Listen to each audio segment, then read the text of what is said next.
أعوذ بالله من الشيطان الرجيم. بسم الله الرحمن الرحيم.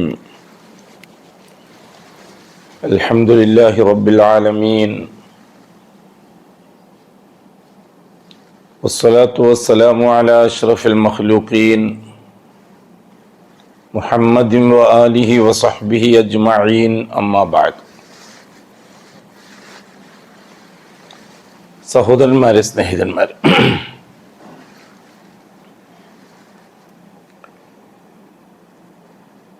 അല്ലാഹു സുബ്ഹാനഹു വ തആല അഅ്മാലുകളെ ഈമാന്റെ നിലനിൽപ്പിന് വേണ്ടിയാണ് തർത്തീബാക്കി തന്നിരിക്കുന്നത്. നാം സാധാരണ ദീനുൽ ഇസ്ലാമിനെ 5 കാര്യങ്ങളായി എണ്ണാറുണ്ട്. അതിലൊന്നാമത്തത് ദീനുൽ ഇസ്ലാമിൻ്റെ അടിസ്ഥാനമാണ് ഷഹാദ. രണ്ടാമത്തത് ഷഹാദത്തിനെ നിലനിർത്തിക്കൊണ്ടു പോകാനുള്ളതാണ്. ഷഹാദത്ത് നഷ്ടപ്പെട്ടു പോകാതെ മരണം വരെ അതിനെ നിലനിർത്തിക്കൊണ്ടു പോകാനുള്ളതാണ്.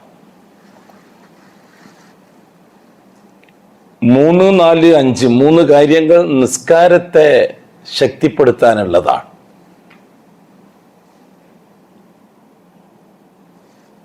സക്കാത്തിന്റെ ബന്ധം നിസ്കാരവുമായിട്ടാണ്. അഖീമുസ്സലാ വ ആതു സക്കാ.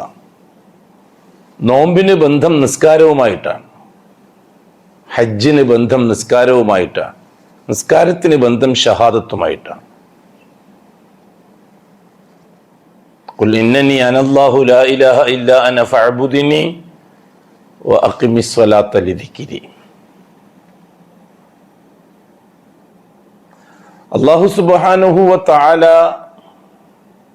23 കൊല്ലമാണ് റസൂലുള്ളാഹി സ്വല്ലല്ലാഹു അലൈഹി വസല്ലമ തങ്ങൾക്ക്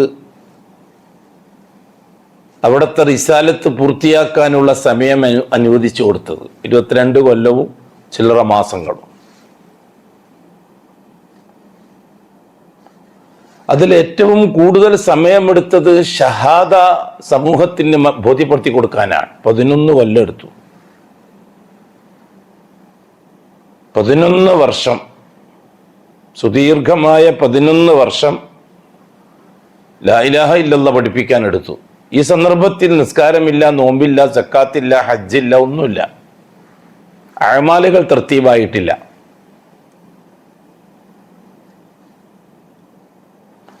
നാൽപ്പതാമത്തെ വയസ്സിൽ നുബുവത്ത് കിട്ടി. ആ നുബുവത്തിന്റെ പരിശീലനം, നുബുവത്തിന്റെ പേരിൽ റസൂലുള്ളാഹി തങ്ങൾക്ക് നൽകിയ തർബിയത്ത് ഏതാണ്ട് 2-3 കൊല്ലം നീണ്ടുപോയി. അത് കഴിഞ്ഞ് റിസാലത്ത് നൽകുകയാണ്.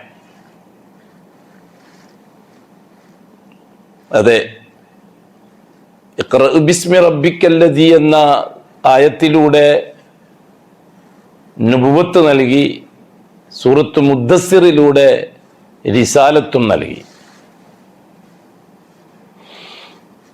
നുബുവത്ത് റസൂലുള്ളാഹി സ്വല്ലല്ലാഹു അലൈഹി വസല്ലമ തങ്ങൾക്ക് തങ്ങളുടെ വരാൻ പോകുന്ന ദൗത്യം പൂർത്തിയാക്കാൻ ആവശ്യമായ തർബിയത്തിന് വേണ്ടിയുള്ളതാണ്. യാ അയ്യുഹൽ മുസമ്മിൽ ഖുമിൽ ലൈല ഇല്ലാ ഖലീല. ഓ മുഹമ്മദ് നബി, രാത്രി എഴുന്നേറ്റിട്ട് നിസ്കരിക്കണം കുറച്ച് സമയം. നിസ്ഫഹു, വല്ലപ്പോഴുമായിട്ട് പകുതി, രാത്രി പകുതിയും നിസ്കരിക്കണം.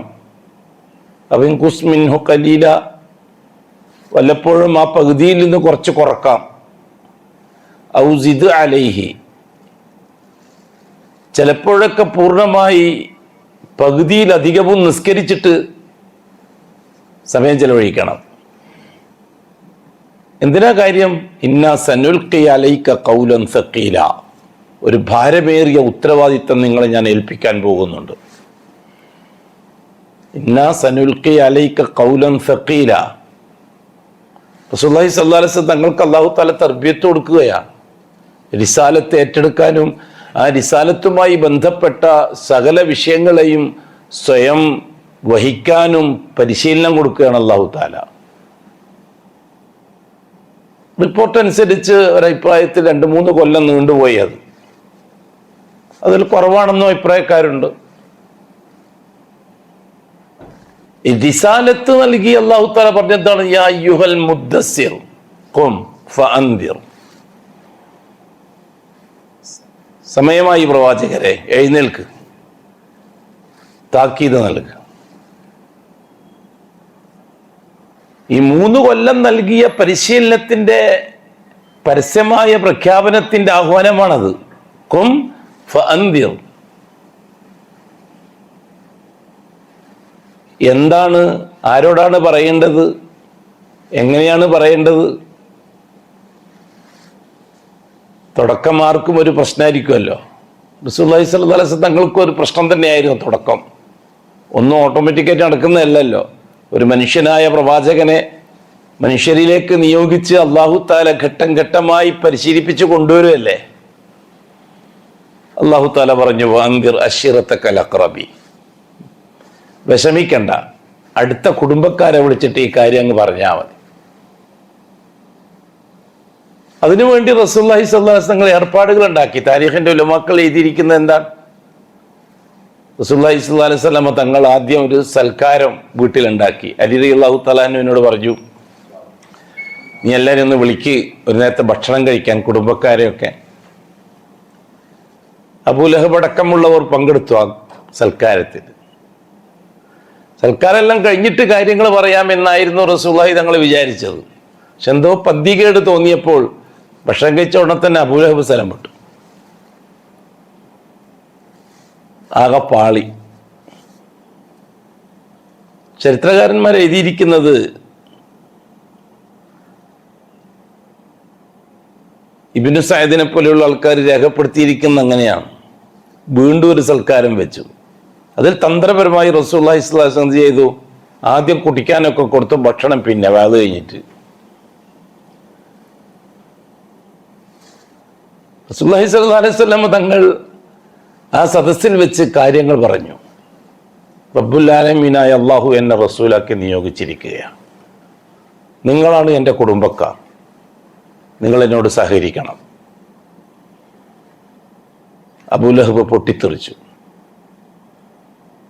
ഇത് പറയാനാണെന്നും പറഞ്ഞിട്ട് അബൂലഹബ് അവിടെ നിന്ന് ഇറങ്ങിപ്പോയി. 3ാമത്തെ തവണയാണ് സഫാ മലയുടെ മുകളിൽ കയറി എല്ലാം അല്ലാഹു തആല അതാത് സമയത്ത് തർബിയത്ത് കൊടുക്കുകയാണ് റസൂലുള്ളാഹി സ്വല്ലല്ലാഹു അലൈഹി വസല്ലമക്ക്. ഒന്നും യാദൃച്ഛികമായി സംഭവിക്കുകയല്ല, എല്ലാം മനുഷ്യ സഹജമായി സംഭവിക്കുകയാണ്. സഫാ മലയുടെ മുകളിൽ കയറി റസൂലുള്ളാഹി സ്വല്ലല്ലാഹു അലൈഹി വസല്ലം ഉറക്കെ വിളിക്കുകയാണ് ഖുറൈശി സമൂഹത്തെ, അബ്ദുൽ മുത്തലിബിന്റെ മക്കളെ, അബ്ദു ഷംസിന്റെ മക്കളെ, ഹാഷിമിന്റെ മക്കളെ. ആരും വിളി കേൾക്കുന്നില്ല, ആരും വരുന്നില്ല. നേരത്തെയുള്ള പരിപാടി തന്നെ ആയിരിക്കുമെന്ന് മനസ്സിലാക്കി അധികാളും മാറി നിന്നു. അവസാനം മുത്തലിബിന്റെ മക്കളെ വിളിച്ചു. ആ സമയത്ത് ഹംസ റളിയല്ലാഹു അൻഹു അടക്കമുള്ളവർ അഭിമാനത്തിന്റെ പ്രശ്നമായി കണ്ടു. ആരും മുഹമ്മദിന്റെ വിളി കേട്ടിട്ട് ഉത്തരം ചെയ്ത് വരുന്നില്ല. ഇത് മോശമാണ്, നമ്മൾ തറവാട്ടിന് മോശമാണ്. അങ്ങനെയാണ് അടുത്ത ബന്ധുക്കൾ ആ സദസ്സിൽ പങ്കെടുക്കുന്നത്. ഒരു കുടുംബത്തെ തറവാട്ട് മഹിമ വല്ലാതെ വാനോളം പുകഴ്ത്തി നടക്കുന്നവരായിരുന്നു. ഇന്നത്തെ സംഘടന പോലെ അന്നത്തെ കബീലകൾ, ഖുറൈശി തറവാട്ട് മഹിമ. ഇന്ന് സംഘടനകൾക്ക് വേണ്ടി എന്തും ചെയ്യുന്ന സമൂഹം. അന്ന് തറവാട്ടിന് വേണ്ടി എന്ത് വിട്ടുവീഴ്ചക്കും ചെയ്യും, അതേപോലെ തന്നെ കടുകെടുത്ത് നടപടിയെടുക്കും. തറവാടാണ് അവർക്ക് വിഷയം, കുടുംബമാണ് വിഷയം, ഗോത്രമാണ് വിഷയം. ഗോത്രങ്ങൾ നമ്മുടെ നാട്ടിലെ ഓരോ സ്റ്റേറ്റിന് തുല്യമാണ്. മൊത്തത്തിൽ ഖുറൈശികൾ, ഉദാഹരണം പറയാം ഇന്ത്യ പോലെ, അതിൻ്റെ ഉള്ളിലുള്ള സ്റ്റേറ്റുകൾ, കേരളം പോലെ, തമിഴ്നാട്, കർണാടക പോലെ ഖുറൈശി ആകുന്ന ഒരു ദേശം, ഒരു പ്രദേശം, അതിൻ്റെ സ്റ്റേറ്റുകളാണ് ഓരോ ഗോത്രക്കാർ. ഓരോ ഗോത്രത്തിനും സെപ്പറേറ്റ് ഭരണ സംവിധാനങ്ങളുണ്ട്. ഓരോ ഗോത്രത്തിനും അതിന് നേതാക്കന്മാരുണ്ട്, ലീഡേഴ്സുണ്ട്, അതിൻ്റെ സംവിധാനങ്ങളുണ്ട്. ഓരോ ഗോത്രത്തിനും വ്യത്യസ്ത നിയമങ്ങളുണ്ട്. ഉള്ള സിസ്റ്റമാറ്റിക്കായിട്ട് കാര്യങ്ങൾ മുന്നോട്ട് പോകുന്നത്. നമ്മൾ പിന്നെ വിവരമില്ലാത്തവർ ഖുറൈശി സമൂഹത്തെ പൊട്ടന്മാരും മടയന്മാരും ഒക്കെ ആയിട്ട് അവതരിപ്പിക്കാറുണ്ട്. ഇത് ഷിയാക്കളാണ് മിക്കവാറും അത് ചെയ്യാറ്.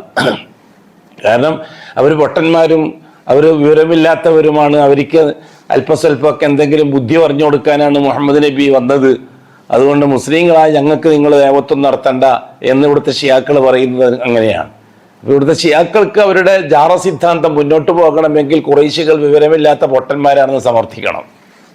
അല്ല, ഒരിക്കലും അല്ല. ഭൂലോകത്ത് ഇത്ര സമർത്ഥന്മാരായൊരു സമൂഹം ഉണ്ടായിട്ടില്ല ഖുറൈശികളെ പോലെ. അഷ്റഫുൽ ഖൽക്കിന്റെ തറവാടാണ്, മനസ്സിലാക്കണം.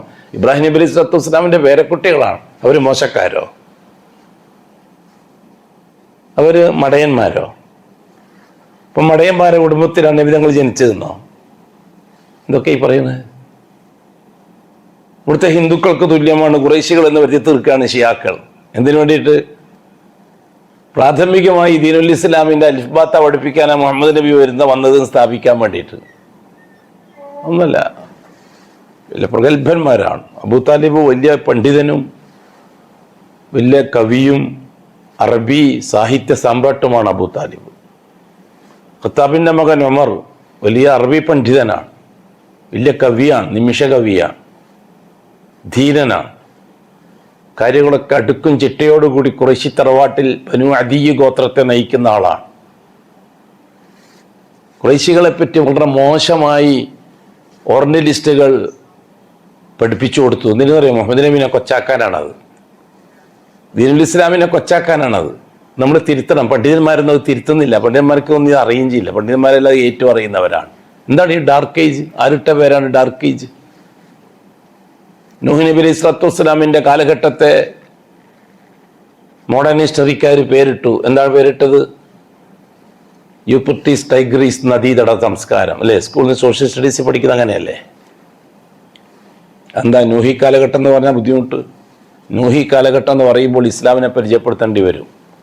ഇസ്ലാമിനെയും നൂഹ് നബിന്റെ റിസാലത്തിനെയും മറച്ചു വെക്കാനാണ് മോഡേൺ ഹിസ്റ്ററിക്കാരൻ യൂഫ്രട്ടീസ് സംസ്കാരം എന്നാക്കി മാറ്റിയത്. ഇസ്ലാം ചർച്ചയിൽ വരാൻ പാടില്ല. ഹസ്രത്ത് ഇബ്രാഹിം അലൈഹി സ്വലാത്തു വസ്സലാമിന്റെ കാലഘട്ടത്തെ ബാബിലോണിയൻ സംസ്കാരം എന്നാണ് പറയുക. ചരിത്രത്തിൽ അങ്ങനെയാണ് പഠിപ്പിക്കുക മോഡേൺ ഹിസ്റ്ററിക്കാരൻ. എന്താ ഇബ്രാഹിം ഈ കാലഘട്ടം എന്ന് പറഞ്ഞാൽ ബുദ്ധിമുട്ട്? ഇബ്രാഹിം ആ കാലഘട്ടം പറയുമ്പോൾ ഇസ്ലാമിൻ്റെ ചർച്ച വരും. ഇസ്ലാം അന്നൊന്നും ഇല്ല എന്ന് സ്ഥാപിക്കണം. അതാണ് മോഡേൺ ഹിസ്റ്ററിക്കാരൻ്റെ താല്പര്യം. അന്ന് ഇസ്ലാം ഇല്ല. ഇസ്ലാം മുഹമ്മദ് കൊണ്ടുവന്ന ഒരു പുതിയ ആശയമാണ്, മുഹമ്മദിൻ്റെ വകയുള്ളതാണെന്ന് പറ്റി തീർക്കാൻ വേണ്ടിയിട്ടാണ്. ഹസ്രത്ത് മൂസ അലൈഹി സ്വലാത്തു വസ്സലാമിൻ്റെ കാലഘട്ടത്തെ എന്താ മൂസ കാലഘട്ടം എന്ന് പറയാൻ ബുദ്ധിമുട്ട്? മൂസ കാലഘട്ടം എന്ന് പറയുമ്പോൾ ഇസ്ലാം ചർച്ചയിലേക്ക് വരും. അതിനെന്ത് ചെയ്തത്? നൈൽ നദീതട സംസ്കാരം എന്ന് പേരിട്ടു. നല്ല ഡ്രസ്സായല്ലോ, പൗരാണിക സംസ്കാരം. ഇതൊക്കെ നമ്മുടെ ഇസ്ലാമിസ്റ്റുകൾ എന്ന് പറയുന്ന ഇസ്ലാം പാർട്ടിക്കാർ ഇതൊക്കെ പൊക്കി നടക്കുകയും ചെയ്യും. ഒന്നും തിരുത്താൻ തയ്യാറാവില്ല. അവർക്കൊക്കെ മോഡേൺ ഹിസ്റ്ററിയും മോഡേൺ സയൻസും ആണ് ഇസ്ലാമിന് പകരമുള്ളത് അവരുടെ കയ്യിൽ.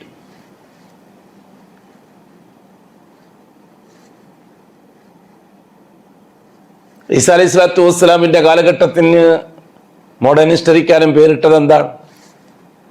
ഗ്രീക്ക് സംസ്കാരം. നല്ല പേരാണല്ലോ. ഗ്രീക്ക് സംസ്കാരത്തെ പറ്റുന്നിട്ട് ഭയങ്കരമായ മധുഹുകളും. ഗ്രീക്ക് ഫിലോസഫി എന്ന് വെച്ചിട്ട് ഫിലോസഫി തന്നെ നല്ല പേരുണ്ട്. വലിയ വലിയ മഹത്വങ്ങൾ പറയാൻ. എന്താ കാര്യം? ഈസാ കാലഘട്ടം എന്ന് പറഞ്ഞാൽ ഇസ്ലാമിൻ്റെ കാലഘട്ടമായിട്ട് മാറും. ഇതെല്ലാം വലിയ വലിയ സംസ്കാരത്തിൻ്റെ വലിയ ഫിലോസഫികളുടെ കാലഘട്ടമായി കണ്ടു. മുഹമ്മദ് മുസ്തഫ സല്ലല്ലാഹു അലൈഹി വസല്ലം തങ്ങളുടെ കാലഘട്ടത്തെ പരിചയപ്പെടുത്താൻ ഫിലോസഫിക്കാരൻ ഉപയോഗിച്ചത് എന്താണ്? ഡാർക്ക് ഏജ്, ഇരുണ്ട യുഗം. എപ്പോഴും പഠിച്ചിട്ടുണ്ട് അതിനെ സംബന്ധിച്ച്. ഇരുണ്ട യുഗം. ആ ഇരുണ്ട യുഗത്തിൽ തപ്പിത്തടഞ്ഞ് നടക്കുന്ന പൊട്ടന്മാർക്ക് അള്ള ഉണ്ട് എന്ന് പറയാൻ വന്ന ഒരു മുസ്ലിയാരാണ് മുഹമ്മദ് നബി എന്ന് വരുത്തി തീർക്കാൻ. ഇതൊന്നും സമൂഹ മധ്യത്തിൽ തിരുത്താൻ ആരും തയ്യാറില്ല. സംഘടനകളും തയ്യാറില്ല, മോഡേൺ സംഘടനകളും തയ്യാറില്ല. ദീനുൽ ഇസ്ലാമിൻ്റെ അഡ്രസ്സിൽ രാഷ്ട്രീയം പറയുന്നവരും ആരും തയ്യാറല്ല. ഇതൊന്നും അത് പറഞ്ഞാൽ നമ്മൾ പഴഞ്ചന്മാരായി പോകുന്നൊരു വിഷമ പേടി ജമാഅത്ത് ഇസ്ലാമിക്കാരടക്കം. എല്ലാം മോഡേൺ സയൻസും മോഡേൺ ഹിസ്റ്ററിയും വെച്ചിട്ട് ഞങ്ങളാണ് വലിയ മിടുക്കന്മാർ എന്ന് വരുത്തി തീർക്കാൻ. ചരിത്രത്തിൽ ഖുറൈശി കാലഘട്ടം പോലെയുള്ള ഒരു കാലഘട്ടം ഉണ്ടായിട്ടില്ല. ചരിത്രത്തിൽ ഇബ്രാഹിം അലൈഹി സ്വലാത്തു വസ്സലാമിൻ്റെ കാലഘട്ടത്തിലെ നമ്രൂദി യുഗമായാലും മൂസ അലൈഹി സ്വലാത്തു വസ്സലാമിൻ്റെ കാലഘട്ടത്തിലെ ഫറോവ യുഗമായാലും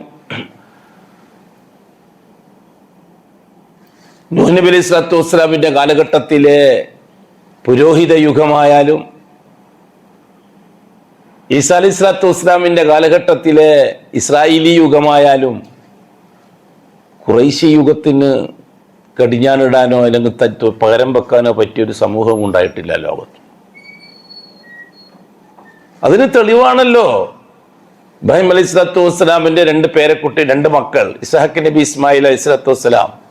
ഇസ്ഹാഖ് നബി അലൈഹി സ്വലാത്തു വസ്സലാം ആ പാരമ്പര്യത്തിൽ ഈസാ അലൈഹി സ്വലാത്തു വസ്സലാം വരെ 10,000-കണക്കിന് പ്രവാചകന്മാർ വന്നു, 100-കണക്കിന് റസൂലുകൾ വന്നു ഇസ്ഹാഖിൻ്റെയും ഈസാ അലൈഹി സ്വലാത്തു വസ്സലാമിൻ്റെയും കാലത്തിനിടയിൽ. ഈസാ അലൈഹി സ്വലാത്തു വസ്സലാമിനെ അല്ലാഹു തആല വിവാഹം കഴിപ്പിച്ചില്ല, അതുകൊണ്ട് തന്നെ മക്കൾ ഉണ്ടായില്ല. കാരണം ഈസാ അലൈഹി സ്വലാത്തു വസ്സലാമിനോടുകൂടി ഇസ്രായേലി യുഗം അവസാനിച്ചു. ഇനി അതിനെ ഏറ്റെടുക്കാൻ മക്കളില്ല. മുഹമ്മദ് മുസ്തഫ സല്ലല്ലാഹു അലൈഹി വസല്ലം തങ്ങൾക്ക് ആൺമക്കളെ കൊടുത്തു. പ്രായപൂർത്തി എത്തുന്നതിന് മുമ്പെല്ലാം ആൺമക്കളെല്ലാം അല്ലാഹു തആല മരിപ്പിച്ചു. കാരണം മുഹമ്മദ് നബിക്ക് ശേഷവും ഇനി റിസാലത്തിൻ്റെയും നുബുവത്തിൻ്റെയും അവകാശികളായിട്ട് ആരും വരാൻ പാടില്ല. ഈസാ നബിക്ക് ശേഷം മക്കളില്ല, മുഹമ്മദ് നബിക്ക് ശേഷം ആൺമക്കളാരും ജീവിച്ചിരിപ്പില്ല. ക്ലോസ് ചെയ്ത് അല്ലാഹു തആല 2 ഭാഗത്തും ക്ലോസ് ചെയ്ത് നുബുവത്തും റിസാലത്തും.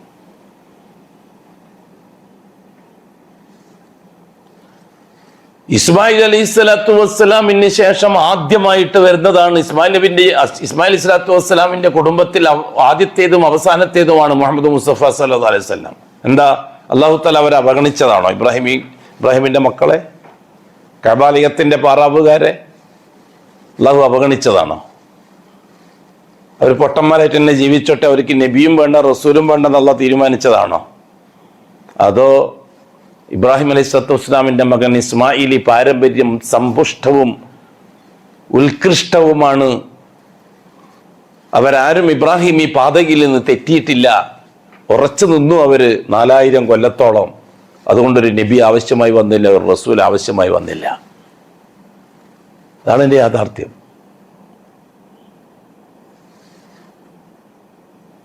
ഒരു നബിൻ്റെയും റസൂലിൻ്റെ ആവശ്യമുണ്ടായില്ല. ഇബ്രാഹിം അലൈഹി സ്വലാത്തു വസ്സലാം എന്താണോ വജഅലഹ കലിമത്തൻ എന്താണ് ബാഖിയത്തൻ,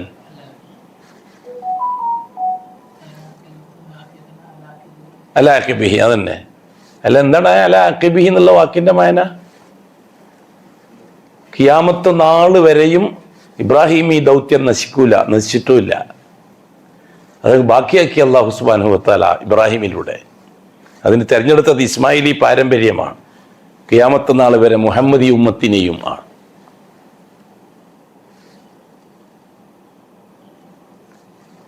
ഒരു നബി വന്നില്ല, ഒരു റസൂല് വന്നില്ല. അതേസമയം മറുഭാഗത്ത് അങ്ങനെയല്ല, 100-കണക്കിന് റസൂലുകളാണ്. ഒരു റസൂല് വരും, ആ റസൂല് അള്ളാഹുവാണ് റബ്ബ് എന്ന അംഗീകരിക്കുന്നതിന് പകരം അള്ളാഹുവിനോടൊപ്പം ഇലാഹുകളെ നിശ്ചയിച്ച് ഉസൈറിനെ പോലെ, ഈസാ നബിനെ പോലെ, മറിയം ബീവിനെ പോലെ 1000-കണക്കിന് ഔലിയാക്കളെയും മഹാന്മാരെയും ഇടക്ക് വെച്ച് തൗഹീദ് ബാത്തിലാക്കി ജീവിക്കും. ആദ്യം ഒരു റസൂലിനേക്കും, ആ റസൂല് മരിച്ചാൽ വീണ്ടും പഴയതിലേക്ക് തന്നെ പോവും, ജാറത്തിലേക്ക് തന്നെ പോവും. വീണ്ടും റസൂല് വരും, ആ ജാറെല്ലാം ഒഴിവാക്കി വീണ്ടും അള്ളാഹുലേക്ക് തിരിക്കും. ആ റസൂല് വഫാത്താകലോടുകൂടി വീണ്ടും ജാറത്തിലേക്കും. ആ കൂട്ടത്തിന് ഇതൊക്കെ സെലക്ട് ചെയ്യലാണ്. ഉസൈറിനെ സെലക്ട് ചെയ്തതുപോലെ, പലതിനെയും സെലക്ട് ചെയ്തതുപോലെ. അങ്ങനെ ഈസാ അലൈഹി സ്വലാത്തു വസ്സലാമിൽ എത്തുന്നത് ആ ഭാഗം. ഇപ്പുറത്തോ മുഹമ്മദ് മുസ്തഫ സല്ലല്ലാഹു അലൈഹി വസല്ലം തങ്ങളല്ലാത്തൊരു നബിയോ റസൂലോ അടക്കം വന്നതായിട്ട് ചരിത്രത്തിലെ ഒരു കിതാബിലും കാണിച്ചു തരാൻ കഴിയില്ല. അത്ര സമ്പുഷ്ടമായിരുന്നു ഖുറൈശി പാരമ്പര്യം. തൗഹീദിലാണ്, ഇസ്ലാമിലാണ്, ഇബ്രാഹിമി ശരീഅത്തിലാണ്, ഇബ്രാഹിമി മില്ലത്തിലാണ്. അല്ലാഹു അക്ബർ. ഇവരാണോ പൊട്ടന്മാര്? ഇവരാണോ ബുദ്ധിയില്ലാത്തവര്?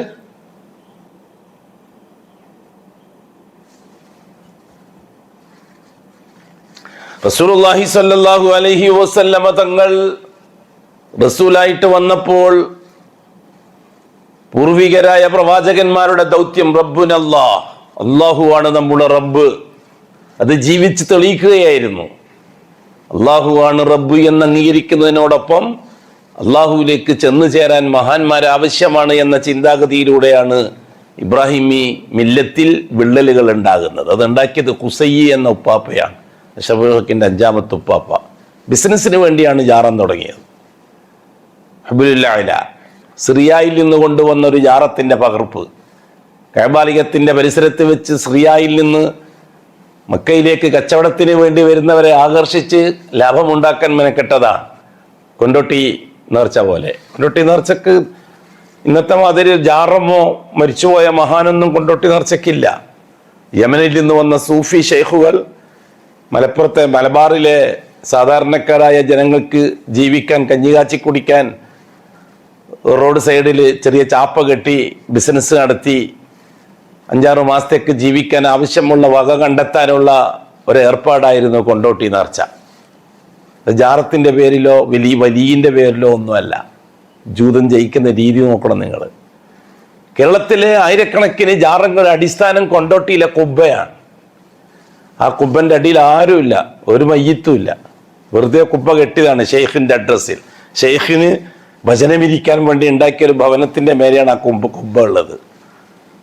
ആ കുബ്ബയെ വെച്ചുകൊണ്ടാണ് കൊണ്ടോട്ടി നേർച്ച തുടങ്ങിയത്. അതിൻ്റെ തുടർച്ചയായിട്ടാണ് ഇന്ന് മഹാന്മാരെ പേരിൽ ഉറൂസുകൾ നടക്കുന്നത്, ജഹാലത്തിൻ്റെയും കള്ളത്തരത്തിൻ്റെയും കപടതയുടെയും കേന്ദ്രങ്ങളായിട്ട്. ഇതൊക്കെ ചരിത്രം. റസൂലുള്ളാഹി സ്വല്ലല്ലാഹു അലൈഹി വസല്ലമ തങ്ങൾ റസൂലായിട്ട് വന്നു. ഖൂലു ലാ ഇലാഹ ഇല്ലല്ലാഹ്, ഖൂലു ലാ റബ്ബ ഇല്ലല്ലാഹ് എന്ന് പറഞ്ഞില്ല. കാരണം റബ്ബുനല്ലാ എന്ന് ഖുറൈശികളെ പഠിപ്പിക്കേണ്ടതില്ല. അള്ളാഹുവാണ് നമ്മുടെ റബ്ബ് എന്നവരത് അംഗീകരിച്ചു. 4500 കൊല്ലമായി അത് പറഞ്ഞുകൊണ്ടിരിക്കുകയാണ്. അള്ളാഹുവാണ് റബ്ബ്, അള്ളാഹുവാണ് റബ്ബ്, അള്ളാഹുവാണ് റബ്ബ്. 4500 കൊല്ലമായി ഖുറൈശികൾ അള്ളാഹുവാണ് റബ്ബ് എന്ന് അംഗീകരിച്ച് ജീവിക്കുകയാണ്. 500 കൊല്ലം മുമ്പ് ഖുസൈന്റെ നേതൃത്വത്തിൽ ജാറങ്ങൾ വന്നപ്പോൾ ആ ജാറങ്ങളിലൂടെയാണ് റബ്ബായ അള്ളാഹുവിനെ കണ്ടെത്തേണ്ടത് എന്ന വിശ്വാസമുണ്ടായി. അതിനെതിരായിട്ടാണ് അഷ്റഫുൽ ഹൽക്കിന്റെ റിസാലത്ത് ഉണ്ടാകുന്നത്. റബ്ബിനെ കണ്ടെത്തുന്നതിന് വലിയകളുടെ സാന്നിധ്യം വേണമെന്ന വിശ്വാസം. ഹൗലായി ശുഫാഉന ഇൻദല്ലാഹ്. അതേപോലെ തന്നെ ഇല്ലാ ലിയുഖർരിബൂന മാ നഅബുദുഹും ഇല്ലാ ലിയുഖർരിബൂന ഇലല്ലാഹി സുൽഫ. ഇതൊക്കെ ആദം അലൈഹിസ്സലാത്തു വസ്സലാം മുതൽ ഇങ്ങോട്ട് പരമ്പരാഗതമായി വിശ്വസിച്ചു പോകുന്ന മനുഷ്യന്റെ വിശ്വാസത്തിന്റെ റബ്ബുനല്ലാഹ്. ആ റബ്ബിനെ കിട്ടണമെങ്കിൽ മരിച്ചുപോയ മനുഷ്യരോ ജീവിച്ചിരിക്കുന്ന ജിന്നുകളോ ഒക്കെ ആവശ്യമാണ് എന്ന ചിന്താഗതിയിലേക്ക് വന്നു അവർ. അത് തിരുത്താനാണ് മുഹമ്മദ് മുസ്തഫ റസൂലുള്ളാഹി തങ്ങൾ വന്നത്, റസൂലായിട്ട് വന്നത്. അവിടെയാണ് പ്രശ്നങ്ങൾ ഉണ്ടായത്. ഖത്താബിന്റെ മകൻ ഉമർ പ്യൂർ ധീരമായി അള്ളാഹു റബ്ബാണ് എന്ന് വിശ്വസിക്കുന്ന ആളാണ്. അവിശ്വാസത്തിനൊരു കുഴപ്പവുമില്ല. അബൂസലമയും ഉമ്മുസലമയും അബുസീനിയയിലേക്ക് ഹിജ്റ പോകാൻ വേണ്ടിയിട്ട് കെട്ടെല്ലാം തയ്യാറാക്കി അവർ യാത്ര തിരിച്ചു, അബുസീനിയയിലേക്കുള്ള ഹിജ്റ. ഈ സന്ദർഭത്തിൽ ഖത്താബിന്റെ മകൻ ഉമർ ഇവർ രണ്ടുപേരെയും വഴിയിൽ വെച്ച് കണ്ടു. ഖത്താബിന്റെ മകൻ ഉമർ ചോദിച്ചു, എവിടത്തേക്കാണ്, എന്താണ് നിങ്ങളെ പരിപാടി, നിങ്ങൾ അവിടെ നിന്ന് മക്കയിൽ നിന്ന് നാട് വിടുക എന്ന് പറഞ്ഞാൽ സ്വന്തം രാജ്യത്തിന്റെ പൗരത്വം നഷ്ടപ്പെടുത്തിയിട്ട് പോകുക എന്നാണ് അന്നത്തെ ഹിജറന്റെ അർത്ഥം. പിന്നെ തിരിച്ചു വരാൻ കഴിയില്ല, പുതിയ പാസ്പോർട്ട് വേണം, ആരെങ്കിലും ഏറ്റെടുക്കണം, എന്നാലേ തിരിച്ചു വരാൻ കഴിയുള്ളൂ. പോയാൽ തന്നെ. ഇന്നത്തെ മാതിരിയല്ല അന്ന് ഖുറൈശി സമൂഹം അത്ര പ്രബലമാണ്. അവർ ഏത് ഗോത്രത്തിൽപ്പെട്ടവനായാലും നാട് വിട്ട് പോയി കഴിഞ്ഞാൽ പിന്നെ തിരിച്ചു വരണമെങ്കിൽ ആരെങ്കിലും അവർ ഉത്തരവാദിത്തം ഏറ്റെടുക്കണം. കഅബാലയത്തിൻ്റെ അടുത്ത് പോയി നിന്നിട്ട് ഇന്നാളെ ഉത്തരവാദിത്തം ഞങ്ങൾ ഏറ്റെടുത്തിരിക്കുന്നു എന്ന് പ്രഖ്യാപിക്കണം. അതാണ് അന്നത്തെ പാസ്പോർട്ട്, വിസ. ഉമ്മുസലമ ഇത്തിരി ദേഷ്യത്തോടു കൂടി തന്നെ ഖത്താബിന്റെ മകൻ ഉമറിന്റെ മുഖത്ത് നോക്കിയിട്ട് പറഞ്ഞു, ഈ രാജ്യത്ത് എങ്ങനെ ജീവിക്കും, നിങ്ങളെപ്പോലുള്ള ആൾക്കാരല്ലേ ഇവിടെയുള്ളത്, ഞങ്ങൾക്ക് ഞങ്ങളെ വിശ്വാസം നിലനിർത്തി കൊണ്ടുപോകണം, ഈ നാട്ടിലത് പറ്റൂലല്ലോ, അതുകൊണ്ട് ഞങ്ങൾ നാട് വിടുകയാണ് ഞങ്ങളെ വിശ്വാസം നിലനിർത്താൻ.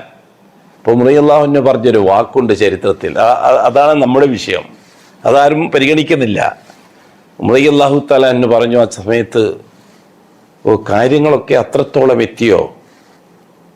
എന്നിട്ടൊരു വാക്ക് ഉപയോഗിക്കുന്നുണ്ട്. എന്താ പറയുക വാക്ക്? സഹബകുമുല്ലാഹ്, അള്ളാഹു നിങ്ങളോടൊപ്പം ഉണ്ടാവട്ടെ എന്ന് റളിയല്ലാഹു പറഞ്ഞ വാക്കാണ്. ആര്? ഇസ്ലാമിന്റെ കൊടിയ ശത്രു. അപ്പൊ ഏത് വിഷയത്തിലാണ് ശത്രുത? അള്ളാഹുവിന്റെ കാര്യത്തിലാണോ? അള്ളാഹു റബ്ബാണെന്നുള്ള കാര്യത്തിലാണോ? റളിയല്ലാഹുവിന്റെ ഈ വാക്ക് ഉലമാക്കൾ വളരെ പ്രസക്തമായിട്ട് കാണുന്നുണ്ട്. അത് നമ്മൾ ഈ കാലഘട്ടത്തിൽ ചർച്ചയില്ല. കാരണം ഖുറൈശികളെ ഹിന്ദുക്കൾക്ക് തുല്യമായിട്ട് കണ്ടെങ്കിലേ ജാറങ്ങൾ നിലനിൽക്കുള്ളൂ, മറുപുറത്ത് സംഘടനകളും നിലനിൽക്കുള്ളൂ. സംഘടന എന്തിനാ? ഹിന്ദുക്കൾക്ക് ദേവത്വം നടത്താൻ. ബൈബിള് പഠിക്കണം, രാമായണം പഠിക്കണം, അതിനാ സംഘടന. അവിടെ സംഘടനകൾക്ക് നിലനിൽക്കാനും ഷിയാക്കൾക്ക് നിലനിൽക്കാനും ഖുറൈശി സമൂഹം വിവരം കെട്ട പൊട്ടന്മാരാണെന്ന് സ്ഥാപിക്കണം. സഹബകുമുല്ലാഹ് ഭയങ്കര വാക്കാണ്. ഉമ്മുസലമ അബൂസലമാനോട് പറഞ്ഞു, ഉമർ മനസ്സ് മാറിയും തോന്നുന്നു, ഉമറിന്റെ മനസ്സൊക്കെ മാറിയും തോന്നുന്നു. ഉമർ ഇങ്ങനെ പറഞ്ഞിട്ടുണ്ടായിരുന്നു. അബൂസലമ പറഞ്ഞൊരു ഡയലോഗുണ്ട്, ഖത്താബിന്റെ കഴുത മുസ്ലിം ആയാലും ഖത്താബിന്റെ മകൻ ഉമർ മുസ്ലിം ആവൂല എന്നൊരു വാക്ക് പറയുന്നുണ്ട് അബൂസലമ.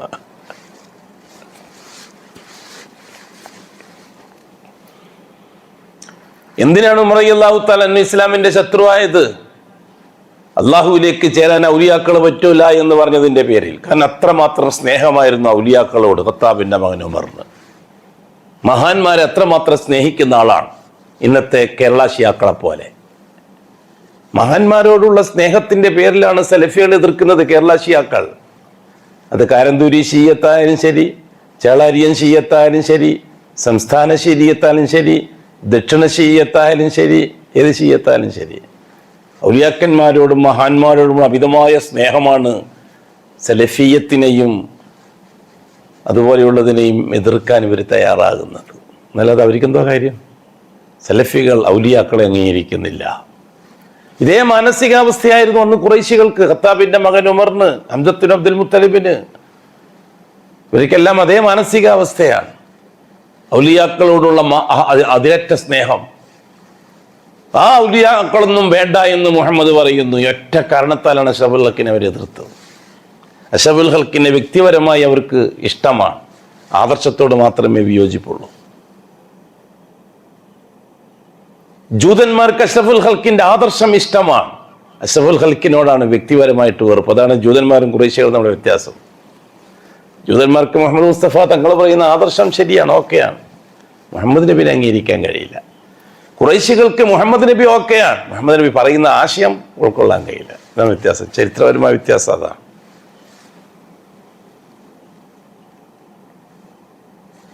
റസൂലുള്ളാഹി സ്വല്ലല്ലാഹു അലൈഹി വസല്ലം വിപ്ലവ നായകനാകുന്ന എവിടെയാണ്? മരിച്ചുപോയ മഹത്തുക്കളെ വെച്ചുകൊണ്ട് അള്ളാഹുവിനെ സ്വാധീനിക്കുന്നത് ബുദ്ധിയല്ല എന്ന് പറഞ്ഞതുകൊണ്ടാണ്. അപ്പോഴാണ് പ്രശ്നങ്ങൾ ഉണ്ടാകുന്നത്. ലാ ഇലാഹ ഇല്ലല്ലാഹ്. അതുകൊണ്ടാണ് നാം പലപ്പോഴും പറയാറുണ്ട്, അടിസ്ഥാന വിശ്വാസം റബ്ബുനല്ലയാണ്. ലാ ഇലാഹ ഇല്ലല്ലാഹ് വന്നു ചേർന്നതാണ്, വന്നു ചേരേണ്ടി വന്നതാണ്, നിർബന്ധമായിട്ടും വന്നു ചേരേണ്ടതാണ്, വന്നു ചേർന്നതാണ്. ആദം അലൈഹിസ്സലാത്തു വസ്സലാം മുതൽ നൂഹ് നബിയുടെ കാലഘട്ടത്തിൽ ലാ ഇലാഹ ഇല്ലല്ലാഹിലേക്കുള്ള ദഅവത്തില്ല. കാരണം ലാ ഇലാഹ ഇല്ലല്ലാഹ് പറയേണ്ട ആവശ്യമില്ല, ലാ ഇല്ല എന്ന് പറയാൻ അവസരമില്ല. റബ്ബുനല്ലാഹ് അവർ നിലനിർത്തുകയായിരുന്നു ആദമിന്റെ മക്കൾ. അതുകൊണ്ടാണ് റസൂലുള്ളാഹി തങ്ങൾ പറഞ്ഞത്, ആദമിന്റെ സന്തതികൾ 10 തലമുറ കുല്ലുഹും ഫി തൗഹീദ് എന്ന് പറയാൻ കാരണം അതാണ്. അവർക്ക് റബ്ബിനെ അറിയുള്ളൂ. അള്ളാഹുവിലേക്ക് ചെന്ന് ചേരാൻ, അള്ളാഹുവിനെ സ്വാധീനിക്കാൻ ശുഫാക്കൾ, ശുപാർശക്കാരോ ഇടയത്താളക്കാരോ തവസ്സുലോ ഇസ്തിഗാസയോ ഇതൊന്നും അവർക്ക് പരിചയമില്ല. അങ്ങനെ ഒരു സമൂഹം ഉടലെടുത്തു 11ാമത്തെ തലമുറയിൽ. അവർ പ്യൂർ മുസ്ലിമീങ്ങളായിരുന്നു. നിസ്കരിക്കുന്നവരാണ് ആദമീ ശരീഅത്തനുസരിച്ച്, നോമ്പ് വെക്കുന്നവരാണ് ആദമീ ശരീഅത്തനുസരിച്ച്, ആഖിറത്തിന് വേണ്ടി ജീവിക്കുന്നവരാണ്, ഉലമാക്കളാണ്. അന്ന് ഇറാഖ് ദീനുൽ ഇസ്ലാമിന്റെ രാജ്യമാണ്.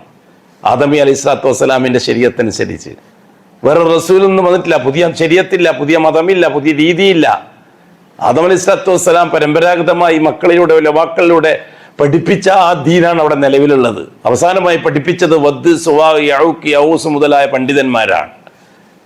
ആ ദീനുൽ ഇസ്ലാം ആദം അലൈഹിസ്സലാത്തു വസ്സലാം ആകാശത്തിൽ നിന്ന് പഠിച്ച, ഭൂമിയിൽ വന്ന് നടപ്പിലാക്കിയ ആ ദീനനുസരിച്ച് ജീവിക്കുന്ന സമൂഹത്തിലാണ് മരിച്ചുപോയ 5 ഉസ്താദുമാരുടെ ഖബറുകൾ അല്ലെങ്കിൽ സ്മാരകങ്ങൾ ഉണ്ടാക്കി അവരെ തവസ്സുൽ ഇസ്തിഗാസ നടത്തി അള്ളാഹുവിലേക്ക് അടുക്കാനുള്ള ശ്രമം 11ാമത്തെ തലമുറയിൽ ഉണ്ടായത്. ഇവിടെയാണ് ബഅസല്ലാഹു ഇലൈഹിം നൂഹൻ റസൂല. ഇവിടെയാണ് ലാ ഇലാഹ ഇല്ലല്ലാഹ്ന്റെ സ്റ്റാർട്ടിങ്. മാലക്കും മിൻ ഇലാഹിൻ ഗൈറു. നൂഹ് നബിക്ക് മുമ്പ് അങ്ങനെ പറയേണ്ട ഒരു സാഹചര്യം ഉണ്ടായിട്ടില്ല. മാലക്കും മിൻ ഇലാഹിൻ ഗൈറു എന്നൊരു പറയേണ്ട സാഹചര്യം ഉണ്ടായിട്ടില്ല.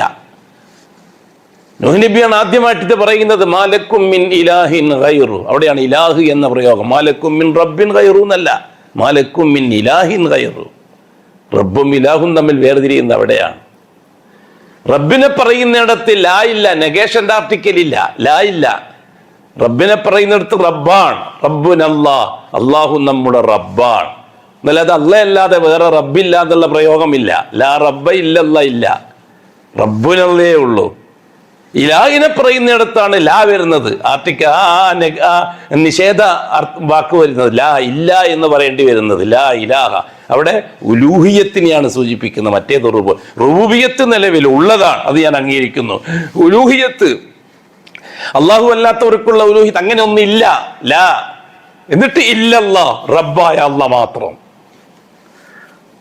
വളരെ വളരെ ഗൗരവമായിട്ട് പഠിക്കേണ്ട, ഇനിയും പഠിക്കണം, ഇനിയും ഒരുപാട് പഠിക്കാനുണ്ട്. വളരെ ഗൗരവമായിട്ട് പഠിച്ച് ചരിത്രം മനസ്സിലാക്കി നമ്മുടെ ഈമാൻ നമ്മൾ നിലനിർത്തിയേ പറ്റൂ. അതിന് സംഘടനകളെ കൊണ്ടും മറ്റും സാധിക്കും നമുക്ക് തോന്നുന്നില്ല. ഇന്ന് നിലവിലുള്ള ഉലമാക്കൾക്ക് നടക്കും തോന്നുന്നില്ല സംഘടനയുടെ ലാബുള്ളൊന്നും.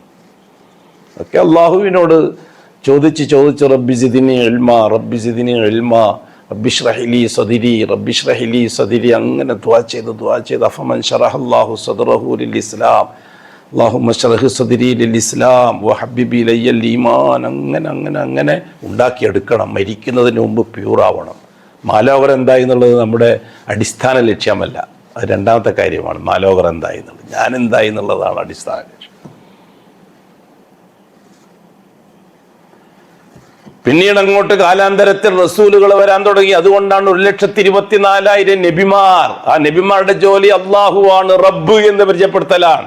റസൂലുകളെ ജോലി ലാ ഇലാഹ ഇല്ലല്ലാഹ്, അള്ളാഹ്ക്ക് പകരം വേറൊരു ഇലാഹില്ല എന്ന് പറയുന്നത്. 313 റസൂലേ ഉണ്ടായിട്ടുള്ളൂ. നിങ്ങളെന്താ കണക്കൂട്ടാത്തത്? കാൽക്കുലേറ്റ് ചെയ്തു. 1,24,000 2,24,000 നബിമാരെന്നും അഭിപ്രായമുണ്ട് അല്ലേ? 1,24,000 നബിമാരെ കൂട്ടത്തിൽ ആകെ 313 മുസ്ലിങ്ങളല്ലേ ഈ കാലഘട്ടത്തിൽ ഉണ്ടായിട്ടുള്ളൂ. അതിൽ ആദ്യത്തെ ആള് നൂഹ് നബിയുമാണ്, അവസാനത്തെ ആള് മുഹമ്മദ് നബി സല്ലല്ലാഹു അലൈഹി വസല്ലം തങ്ങളുമാണ്.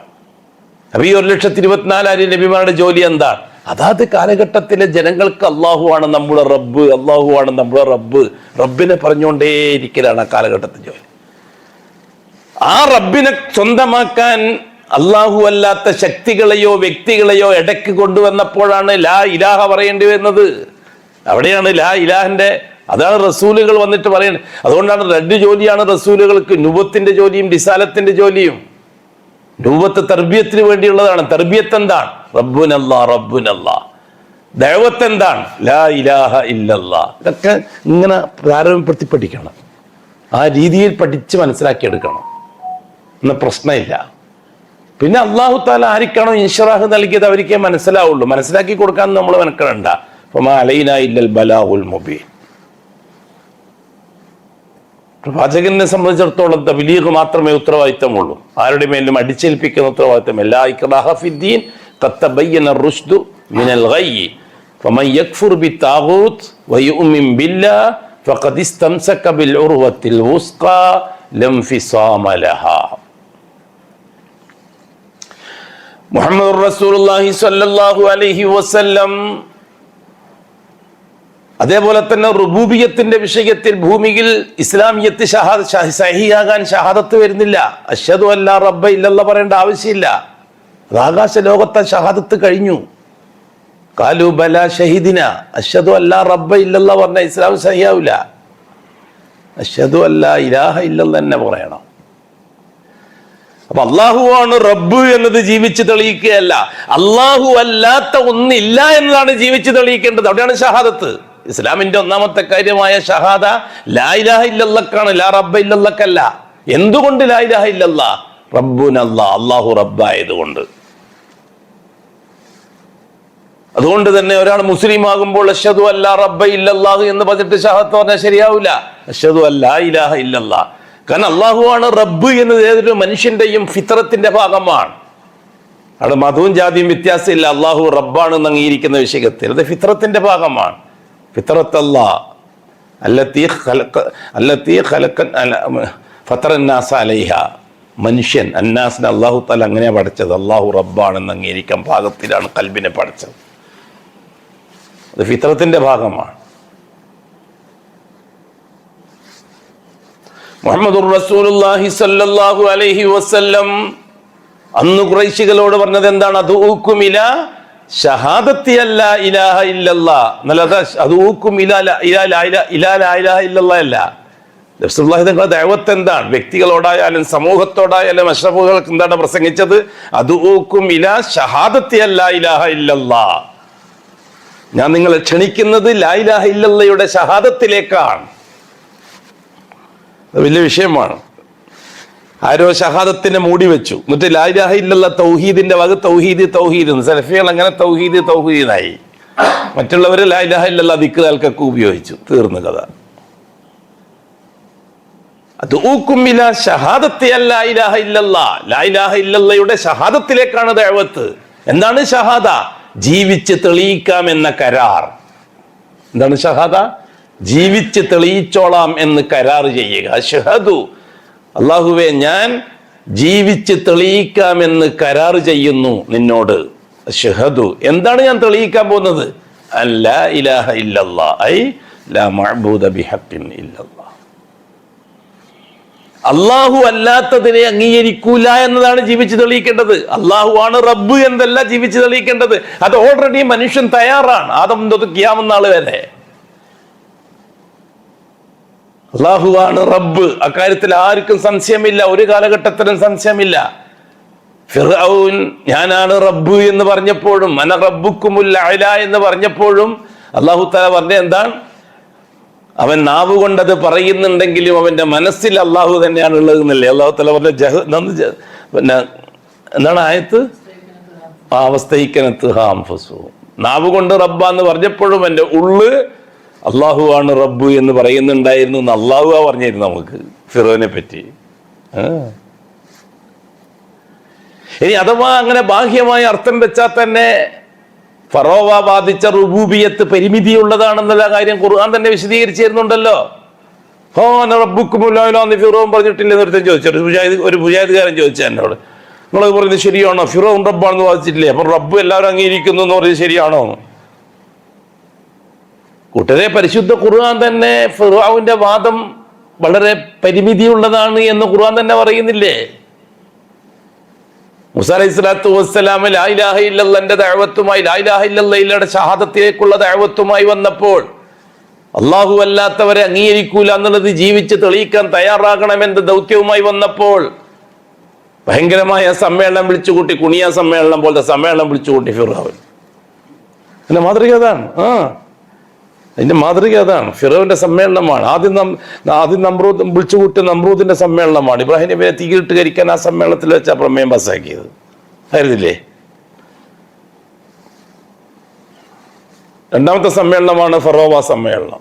മൂന്നാമത്തെ സമ്മേളനമാണ് കുണിയ സമ്മേളനം. ഇനി അതിന് വേണ്ടിയിട്ട് സമ്മേളനം നടക്കുമെന്ന് അറിയില്ലേ. നടക്കട്ടെ. ആ മഹാസമ്മേളനത്തിൽ വെച്ച് ഫറോവ അധ്യക്ഷൻ മൗലാന ഷെയ്ഖുന റഈസുൽ ഉലമ പ്രസംഗിച്ചു. ഫിറഔൻ എന്താ ഫിറഔൻ പ്രസംഗിച്ചത്? വനാദാ ഫിർഔനു ഫീ ഖൗമി. അല്ലാഹുവാണ് പറയുന്ന കൂട്ടരെ, ഞാൻ നിങ്ങൾക്ക് മനസ്സിലാകാൻ ആധുനികമായ ഉദാഹരണം പറയുന്നു. ഉദാഹരണത്തിന് പറ്റിയ ആളുള്ളതുകൊണ്ട്, ഇല്ലെങ്കിൽ അത് പറയില്ലല്ലോ. ഉദാഹരണത്തിന് പറ്റിയ ആൾക്കാരുള്ളതുകൊണ്ട് ഉദാഹരണം പറയുന്നത് നിങ്ങൾക്കെല്ലാം മനസ്സിലാകാൻ വേണ്ടിയിട്ട്. ഏതുപോലെ ദാറുൻ നദ്വ സുന്നി സെന്റർ, ദാറുൽ അർക്കം സലഫി സെന്റർ എന്ന് പറയും പോലെ നിങ്ങൾക്ക് മനസ്സിലാണെങ്കിൽ അങ്ങനെ തന്നെ പറയണ്ടേ. അല്ലെങ്കിൽ ദാറുൻ നദ്വ എന്ന് പറഞ്ഞാൽ നിങ്ങൾ വിചാരിക്കുക ഏതോ ആകാശക്കോട്ടയാണെന്ന്. ദാറുൻ നദ്വ ദാറുൽ അർക്കം എന്ന് പറഞ്ഞാൽ ഏതോ ഏതോ ഏതോ ഏതോ കാക്കാന്റെ ഇബ്രാഹിം എങ്ങാനും വീടാണെന്ന് വിചാരിക്കും. അല്ല, ഒന്ന് സുന്നി സെന്ററാണ്, ഒന്ന് സലഫി സെന്ററാണ്. സുന്നി സെന്ററിന്റെ നേതാവ് അബൂ താലിബാണ്, സലഫി സെന്ററിന്റെ നേതാവ് മുഹമ്മദുർ റസൂലുള്ളാഹി സ്വല്ലല്ലാഹു അലൈഹി വസല്ലം.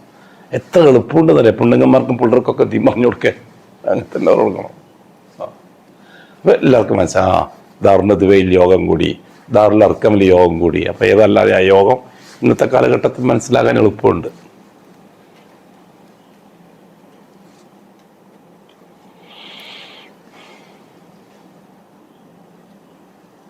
റസൂലുള്ളാഹി സ്വല്ലല്ലാഹു അലൈഹി വസല്ലം അന്ന് ഖുറൈശി സമൂഹത്തോട് പറഞ്ഞ വിഷയം അതാണ്. ലാ ഇലാഹ ഇല്ലല്ലാഹ്ക്ക് ഷഹാദത്ത് കൊടുക്കണം. ലാ ഇലാഹ ഇല്ലല്ലാഹ് പറഞ്ഞിട്ട് കാര്യമില്ല. അതുകൊണ്ടാണ് ഇപ്പോഴത്തെ ഷിയാക്കൾ വന്നത് ലാ ഇലാഹ ഇല്ലല്ലാഹ് ദിക്റേ ഇല്ല, സംഗതി തീർന്നു എന്ന്. അങ്ങ് അള്ളാഹ് ഉണ്ടെന്ന് അംഗീകരിച്ചാൽ മതി, വേറെ പ്രശ്നങ്ങളൊന്നുമില്ല. ഇല്ല, ദീനുൽ ഇസ്ലാം പറയുന്നു അള്ളാഹ് ഉണ്ടെന്ന് അംഗീകരിച്ചാൽ മാത്രം പോരാ, അള്ളാഹു അല്ലാത്തവരില്ല എന്നത് ജീവിച്ച് തെളിയിക്കാൻ ഞാൻ തയ്യാറാണ് എന്ന് അള്ളാഹ്ക്ക് ഉറപ്പ് കൊടുക്കണം. അശ്ഹദു, ഭയങ്കര വാക്കാണ്. അതെങ്ങനെയാണ് തെളിയിക്കുക?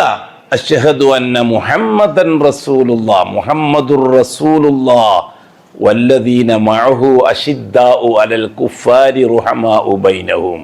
അതാണ് മുഹമ്മദ്.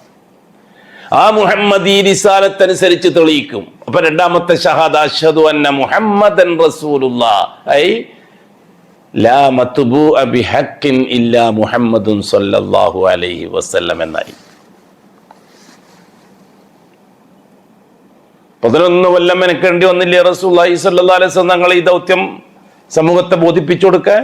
മനസ്സിലായോ? അവർക്ക് മനസ്സിലായോ?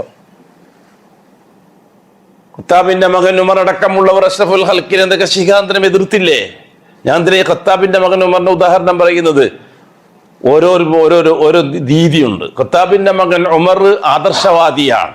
എന്നുവെച്ചാൽ ഔലിയാക്കളോട് അതിരറ്റ സ്നേഹമുള്ള ആളാണ്.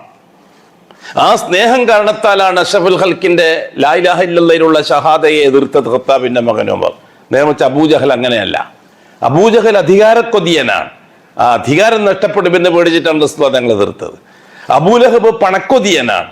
ആ പണം നഷ്ടപ്പെടുമെന്ന് പേടിച്ചിട്ടാണ് അഷ്റഫുൽ ഖൽക്കിനെ അബൂലഹബ് എതിർത്തത്. എന്നാൽ ഖത്താബിന്റെ മകൻ ഉമർ എതിർത്തത് ആദർശപരമായ എതിർപ്പാണ്. അതുകൊണ്ടാണ് അല്ലാഹു തആല അദ്ദേഹത്തെ, അതുകൊണ്ടാണ് നാം പറഞ്ഞത് ഖത്താബിന്റെ മകൻ ഉമറിന്റെ ആ ദർജയിലാണ് പേരോട് അബ്ദുറഹ്മാൻ സഖാഫി. അയാൾക്ക് പാരമ്പര്യത്തോടുള്ള അമിതമായ സ്നേഹം ഇടയ്ക്കിടയ്ക്കൊക്കെ നാവിന്ന് പുറത്തു വരാറുണ്ട്. മിക്കവാറും ഖത്താബിന്റെ മകൻ ഉമറിന്റെ ഗതി തന്നെയായിരിക്കും പേരോട് അബ്ദുറഹ്മാൻ സഖാഫി വരാൻ പോകുന്നത്. അള്ളാഹു കബൂലാക്കട്ടെ. നമുക്കങ്ങനെ ദുആ ചെയ്യാമല്ലോ, എന്താ കുഴപ്പമുണ്ടോ? ദുആ ചെയ്യും. പണ്ട് ഫൈസൽ മുസ്ലിക്ക് വേണ്ടി ദുആ ചെയ്തതിന് എന്നെ പുറത്താക്കിയത് കുറേ ആൾക്കാർ കൂടിയിട്ട്. ഫൈസൽ മുസ്ലിം എൻ്റെ മക്കളെ ഉസ്താദല്ലേ, അവർക്ക് ദുആ ചെയ്യാൻ ആരെങ്കിലും ചീട്ട് വേണം. എനിക്ക് സംഘടനയുടെ ചീട്ട് വേണം. എനിക്ക് ഫൈസൽ മുസ്ലിയാർക്കും സുബൈർ മൗലവിക്കൊക്കെ വേണ്ടി ദുആ ചെയ്യാൻ.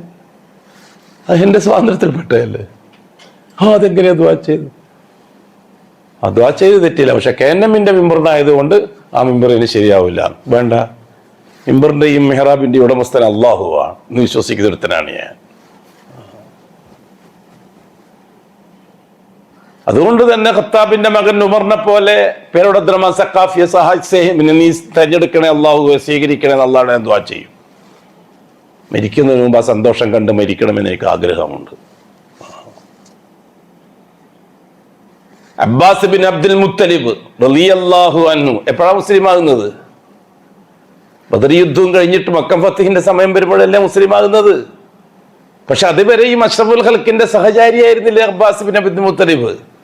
അഷ്റഫുൽ ഖൽക്ക് ദഅവത്ത് ലാ ഇലാഹ ഇല്ലല്ലാഹിലുള്ള ദഅവത്ത് ഷഹാദത്തിലേക്ക് ദഅവത്ത് ചെയ്യാൻ വേണ്ടി പോകുമ്പോൾ കൂട്ടിന് പോകുന്നത് ആരാ? അബ്ബാസ് റളിയല്ലാഹു അൻഹു. അബ്ബാസ് റളിയല്ലാഹു അൻഹു ആവട്ടെ ജാറത്തിന്റെ ആളുമാണ്. അതുകൊണ്ടാണ് സാദിഖ് അലി തങ്ങൾ അബ്ബാസ് റളിയല്ലാഹു അൻഹുവിനെ പോലെ ആകുമെന്ന് നാം ആശിക്കുന്നത്. എന്താ ആശിച്ചൂടെ? അങ്ങനെ പറയാൻ പാടില്ലാന്ന്. അതെന്താ പറയാൻ പാടില്ലാന്ന്? ഒരാളുടെ ഭാവി സന്തോഷകരമായി ആവണമെന്ന് ആഗ്രഹിക്കാൻ എനിക്ക് അവകാശമില്ലേ? നാളെ പിറ്റേന്ന് സലഫിയത്തിന്റെ സഹചാരിയായി സാദിഖ് അലി തങ്ങളെ അല്ലാഹു തആല കബൂലാക്കിയാൽ എന്താ? ആയിരിക്കാം നഷ്ടം? ആയിരിക്കാം ബേജാറ്? എന്തിനാ ബേജാറ്? ഒരു ബേജാറും നമുക്കില്ല. അബ്ബാസ് റളിയല്ലാഹു അൻഹുവിനെ പോലെ സലഫിയത്തിന്റെ ഒന്നിച്ച് അബ്ബാസ് റളിയല്ലാഹു തആല അഷ്റഫുൽ ഖൽക്കിനോട് ഒന്നിച്ചു പോയ പോലെ സാദിഖ് അലി തങ്ങൾ ഇവിടുത്തെ സലഫി മുജാഹിദ് ഗ്രൂപ്പുകൾ ഒന്നിച്ചു പോകുന്നു. പോട്ടെ, ഒരു ദിവസം കബൂലായാൽ അൽഹംദുലില്ലാഹ്. ഒരാൾക്ക് പണക്കാട്ട് കുടുംബം വഹാബിയായി, വഹാബേട്ടെ, അതാണ് നമ്മളെ ആഗ്രഹം. അബ്ബാസ് റളിയല്ലാഹുവിന്റെ കുടുംബം മുസ്ലിമായി എന്ന് പറഞ്ഞാൽ എത്ര സന്തോഷമുണ്ട്, അത്രയും സന്തോഷമുണ്ട് സാദിഖ് അലി തങ്ങളുടെ കുടുംബം വഹാബിയായി എന്ന് പറഞ്ഞാൽ. അതല്ല, ലോകം ആസ്വദിക്കാൻ പോകുന്ന സന്തോഷങ്ങളാണ് കൂട്ടുകാർ. നിങ്ങൾ എന്തിനാ ബേജാറാകുന്നത്?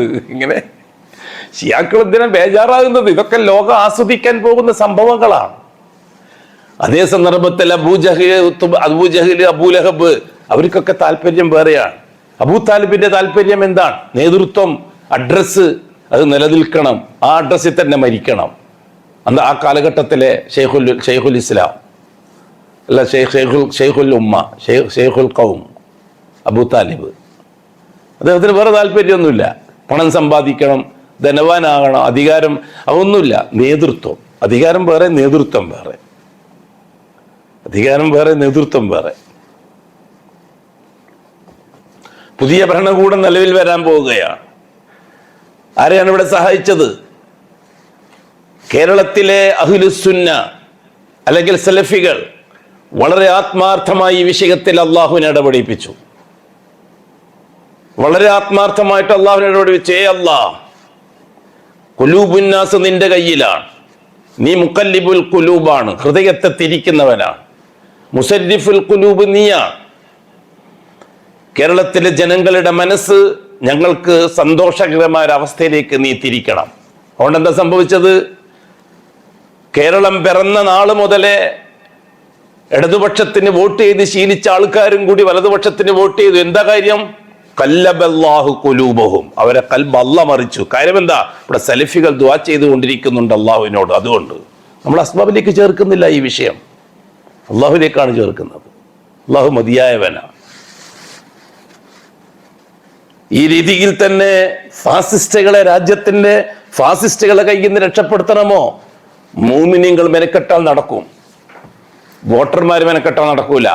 ഇന്ത്യ രാജ്യത്തെ 130 കോടി ജനങ്ങൾ വിചാരിച്ചാലും നടക്കൂല, പക്ഷെ മുഅ്മിനീങ്ങൾ വിചാരിച്ചാൽ നടക്കും. ഇവിടുത്തെ കടുകടുത്ത ഫാസിസ്റ്റുകൾ, കടുകടുത്ത RSSകാർ, അവരെ കൈകൊണ്ട് തന്നെ BJPക്ക് എതിരായിട്ട് വോട്ട് ചെയ്യാൻ മാത്രം കൽബിനെ മറിക്കാൻ കഴിവുള്ളവനാണ് അല്ലാഹ്. എന്താ സംശയം? അള്ളാഹുവിന്റെ കഴിവിൽപ്പെട്ടതാണ്. അതുകൊണ്ടാണ് മൂസ അലൈഹി സ്വലാത്തു വസ്സലാം അള്ളാഹുവിനോടെന്ന് പറഞ്ഞത്. മൂസ അലൈഹി സ്വലാത്തു വസ്സലാമിന് വേറെ പരാതികളൊന്നുമില്ല, ഒറ്റ പരാതിയേ ഉള്ളൂ. റബ്ബന ഇന്നക ആതൈത ഫിർഔന വമലഅഹു, ഫിർഔനും ഫിർഔന്റെ മൗലാനമാർക്കും നീയാണ് നൽകിയത്. ഫിർഔന്റെ മൗലാനമാർക്കും നീയാണ് നൽകിയത്. അള്ളാഹുവോട് മൂസ അലൈഹി സ്വലാത്തു വസ്സലാം പറയാ, ദുആ ചെയ്യുകയാണ്. നീയാണല്ലോ അള്ളാഹുവെ ഫിറൗനും ഫിറൗന്റെ മൗലാനമാർ, മലക് എന്ന് പറഞ്ഞാൽ മൗലാനമാര്, ഫിറൗനും ഫിറൗന്റെ മൗലാനമാർക്കും നീ നൽകിയതല്ലേ.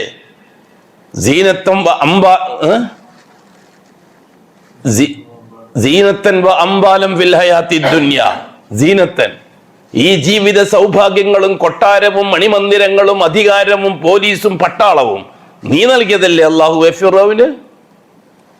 അംബാലം ഫിൽ ഹയാത്തി ദുനിയ, ഈ ഭൗതിക ജീവിതത്തിൽ കോടീശ്വരനായിട്ട് ജീവിക്കാനുള്ള അവസരം നീ ഉണ്ടാക്കി കൊടുത്തതല്ലേ ഫിറൗനും ഫിറൗന്റെ മൗലാനമാർക്കും.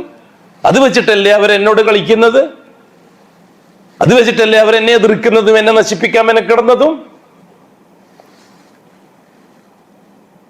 അത് വെച്ചിട്ടല്ലേ ലിയുദില്ലു അൻ സബീലിക്, നിന്റെ വഴിയെ തൊട്ട് ജനങ്ങളെ തെറ്റിക്കാൻ ഞാൻ അള്ളാഹുവെ നീ മാത്രം എന്ന് പറഞ്ഞു കൊടുക്കുക. ഓൻ പണവും പോലീസിനെയും വെച്ചിട്ട് അള്ളാഹു അല്ലാത്ത ജാറങ്ങൾക്ക് അനുകൂലമായിട്ട് ഓം പ്രസംഗം മെനക്കെടുക. ഇതല്ലേ അവിടെ സംഭവിച്ചുകൊണ്ടിരുന്നത്. ഫിറൗന്റെ അധികാരവും അത് വേറെ ഇടന്നോ വന്നതാണെന്ന് വിശ്വസിക്കുമ്പോൾ ഉണ്ടല്ലോ നമ്മളെ സംസാരം കേട്ടാൻ. അതുകൊണ്ട് നീ ഫിറൗന്റെ മനസ്സിന് നീ ഒന്ന് കടിഞ്ഞാണിടണം.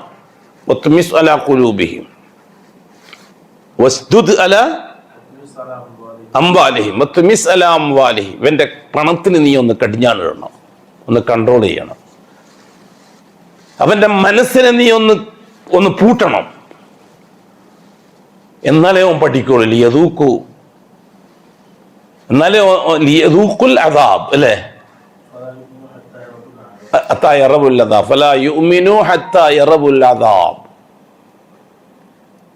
ആരാ പറയുന്നത്? ആർക്കെതിരായിട്ടാ പറയണത്? അപ്പൊ എന്താ അല്ലാഹു സുബ്ഹാനഹു വ തആല ഇതൊന്നും ഈ രാഷ്ട്രീയ രംഗത്ത് ഉപയോഗിക്കാൻ പറ്റുകയില്ലേ? ഇന്ത്യ രാജ്യത്ത് ഇന്ത്യൻ വർത്തമാനകാല രാഷ്ട്രീയത്തിൽ എന്താ അള്ളാഹുവിന് ഇടപെടലില്ലേ? അതോ പഴയകാല ചരിത്രം പറഞ്ഞിട്ട് കിസ്സ പറഞ്ഞിട്ട് പള്ളിക്ക് മുന്നേരം കെട്ടാൻ കാശുണ്ടാക്കാൻ വേണ്ടി മാത്രവും സംഘടന നിലനിർത്തിക്കൊണ്ടുപോകാൻ മാത്രവുമാണോ ചരിത്രങ്ങൾ?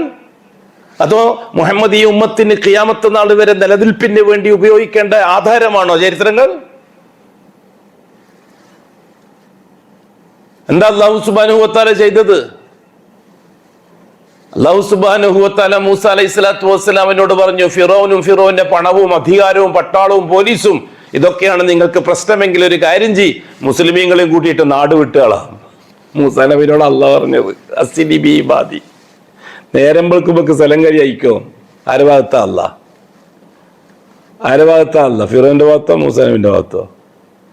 അള്ളാഹുവാണ് കൂട്ടരെ മൂസ അലൈഹി സ്വലാത്തു വസ്സലാമിനോട് പറയുന്നത്, ഫിറൗനാണ് നിന്റെ പ്രശ്നമെങ്കിൽ നീ ഒരു കാര്യം ചെയ്യ്, നാട് വിട്ടോ, അപ്പുറം സിറിയയിലേക്ക് പോയി താമസിച്ചോ. മൂസ അലൈഹി സ്വലാത്തു വസ്സലാമിനോട് അള്ളാഹുവിന്റെ കൽപ്പന. അള്ളാഹു താല ഇടപെടുന്ന രീതിയാ പറഞ്ഞു തരുന്നത്.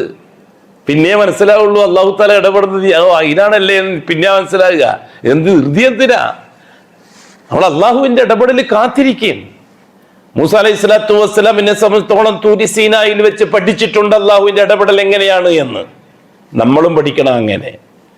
നമ്മൾ വെറുതെ കുറെ പിള്ളേരെയും കൂട്ടിയിട്ട് റോട്ടിലിറങ്ങിയിട്ട് കുരച്ചാലൊന്നും ഫാസിസം അവസാനിക്കുകയില്ല. ഇവിടെ കുറെ ആമ്പിള്ളറിയും പെമ്പിള്ളറിയും കൂട്ടി അവന്റെ തലമണ്ടക്കകത്ത് അധികാര രാഷ്ട്രീയത്തിന്റെ ചീഞ്ഞളിഞ്ഞ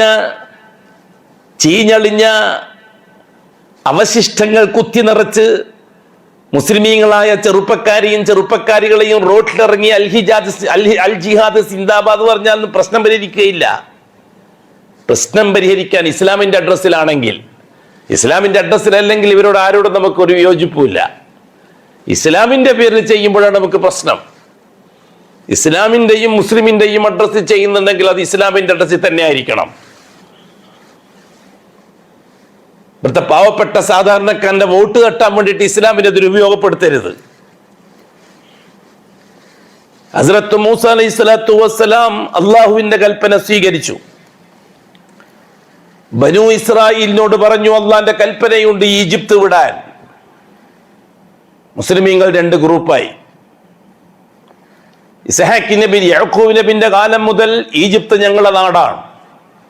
യാക്കൂബിന്റെ മകൻ യൂസുഫ് അങ്ങനെ മുതൽ ഇസ്രായേലി സന്തതികൾക്ക് അവകാശപ്പെട്ടതാണ് ഈജിപ്ത്. കിബുത്തികൾ അധിനിവേശക്കാരാണ്, പുറത്തുനിന്ന് വന്നവരാണ്.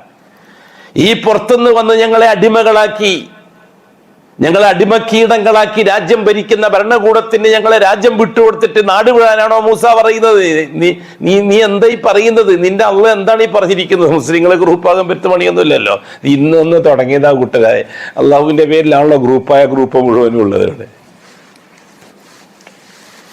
ഹസ്രത്ത് മൂസ അലൈഹി സ്വലാത്തു വസ്സലാം കുറച്ച് കർശനക്കാരനാണ്. വളരെ ശക്തമായി തന്നെ പറഞ്ഞു, പോയേ പറ്റൂ, നാട് വിട്ടേ പറ്റൂ, നേരം വെളുക്കുമ്പോൾ സ്ഥലം കാലിയാക്കണം.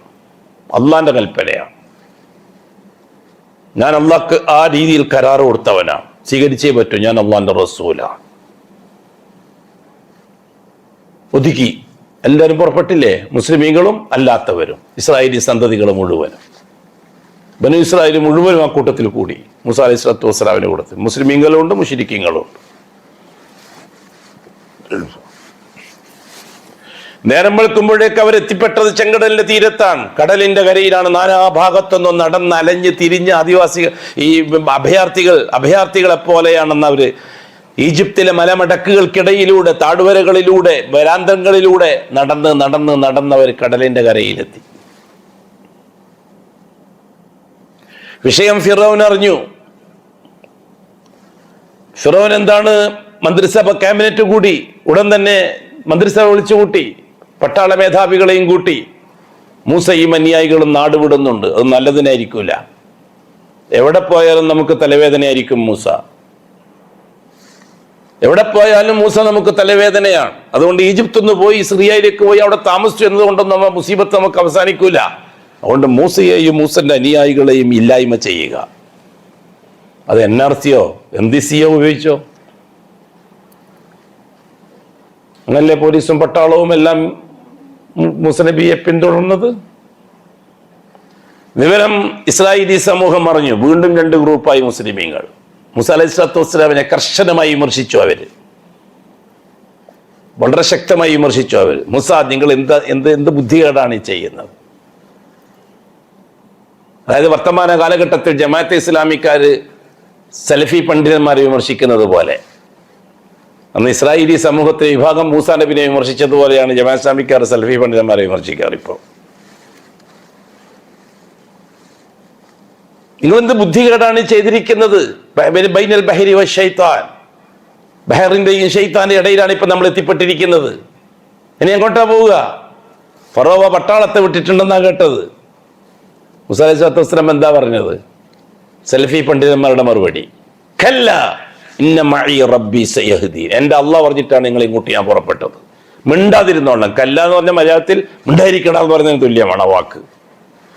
മിണ്ടാതിരുന്നോണം. എൻ്റെ റബ്ബ് പറഞ്ഞിട്ടാണ് ഞാൻ നിങ്ങളെയും കൂട്ടി വന്നിരിക്കുന്നത്. എൻ്റെ റബ്ബ് എനിക്കൊരു വഴി കാണിച്ചു തരും. എന്താ പറയാൻ പ്രചോദനം?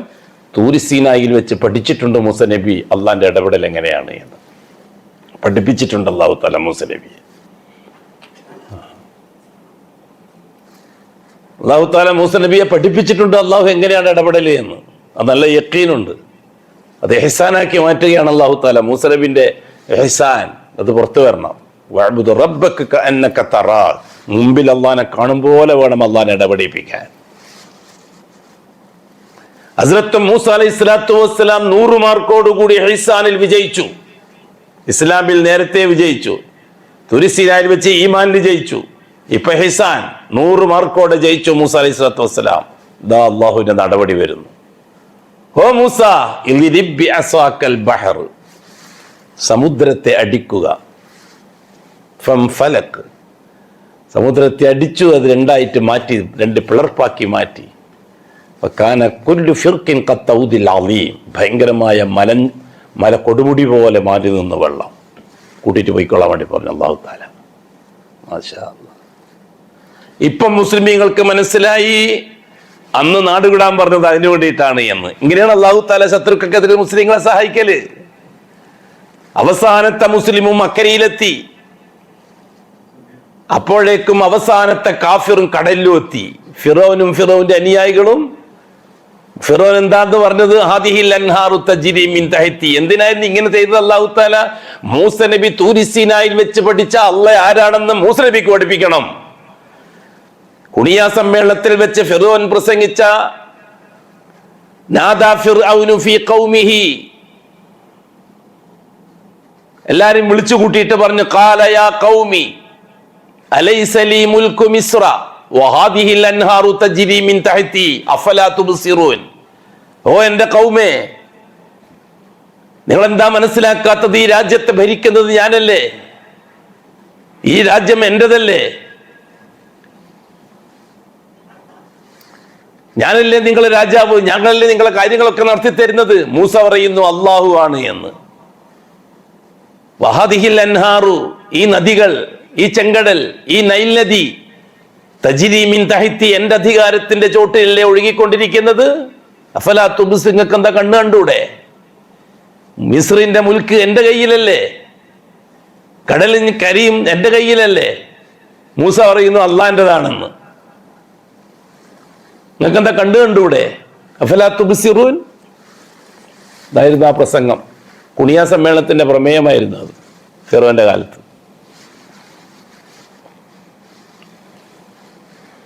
അതെ, അല്ലാഹു തആലക്ക് 2 ദൗത്യങ്ങൾ, 2 ഇടപെടലുകളാണ് നടക്കുന്നത്. ഒന്ന്, തൂരി സീനായിൽ വെച്ച് മൂസ അലൈഹി സ്വലാത്തു വസ്സലാം അള്ളാഹുവിന്റെ ഇടപെടൽ പഠിച്ചിട്ടുണ്ട്. ആ വടി വെച്ചുകൊണ്ട് ഖാല ഹിയ അസായ അതവക്കഉ അലൈഹാ വഅഹുശു ബിഹാ അലാ ഗനമി വലിയ ഫീഹാ മആരിബു ഉഖ്റ. ആ വടി വെച്ചുകൊണ്ട് അല്ലാഹു തആല ഇടപെടുന്ന രീതി പഠിപ്പിച്ചു കൊടുത്തിട്ടുണ്ട് മൂസ നബിക്ക്. രണ്ടാമതായിട്ട് പറഞ്ഞെന്താണ്? ആരാണ് സമുദ്രത്തിന്റെ ഉടമസ്ഥൻ എന്ന് ഫിറഔന് ബോധിപ്പിച്ചു കൊടുക്കണം അല്ലാഹു തആലക്ക്. അള്ളാഹു ഒരു കാര്യം ചെയ്യുമ്പോൾ അതിന്റെ മുമ്പും പിറവും ഭയങ്കര സംവിധാനങ്ങളായിരിക്കും. അത് നമുക്ക് മനസ്സിലാവില്ല. എന്തിനാണ് നരേന്ദ്രമോദി ഇന്ത്യ രാജ്യം ഭരിക്കുന്നത് എന്ന് അള്ളാഹു നന്നായി അറിയുന്നവരാണ്.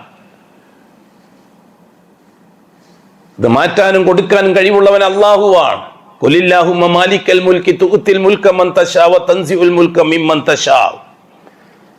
ഇവിടുത്തെ രാഷ്ട്രീയ പാർട്ടിക്കാരുടെയോ മതനേതാക്കന്മാരുടെയോ ഒരു ശുപാർശയും ഇല്ലാതെയാണ് കേരളത്തിന്റെ ഭരണത്തെ അല്ലാഹു തആല മാറ്റിയിരിക്കുന്നത്. അള്ളാഹു മാറ്റിയതാണ്. തുഅ്തിൽ മുൽക മൻ തശാ. അല്ലാഹ്, നീ ഉദ്ദേശിച്ചവരുടെ കയ്യിലാണ് നീ അധികാരം ഏൽപ്പിക്കുക. വ തൻസിഉൽ മുൽക മിമ്മൻ തശാ. നീ ഉദ്ദേശിച്ചവരുടെ കയ്യിൽ നിന്ന് ഭരണത്തെ നീ ഊരിക്കളയും. അത് കൃത്യമായിട്ട് അല്ലാഹു തആല കേരള ജനതയെ പഠിപ്പിക്കുകയാണ് ഇപ്പോൾ. എന്നാലും മുസ്ലിങ്ങൾക്ക് മനസ്സിലാവില്ല, സംഘടനക്കാർക്കും മനസ്സിലാവില്ല, ഷിയാക്കൾക്ക് തീരെ മനസ്സിലാവില്ല.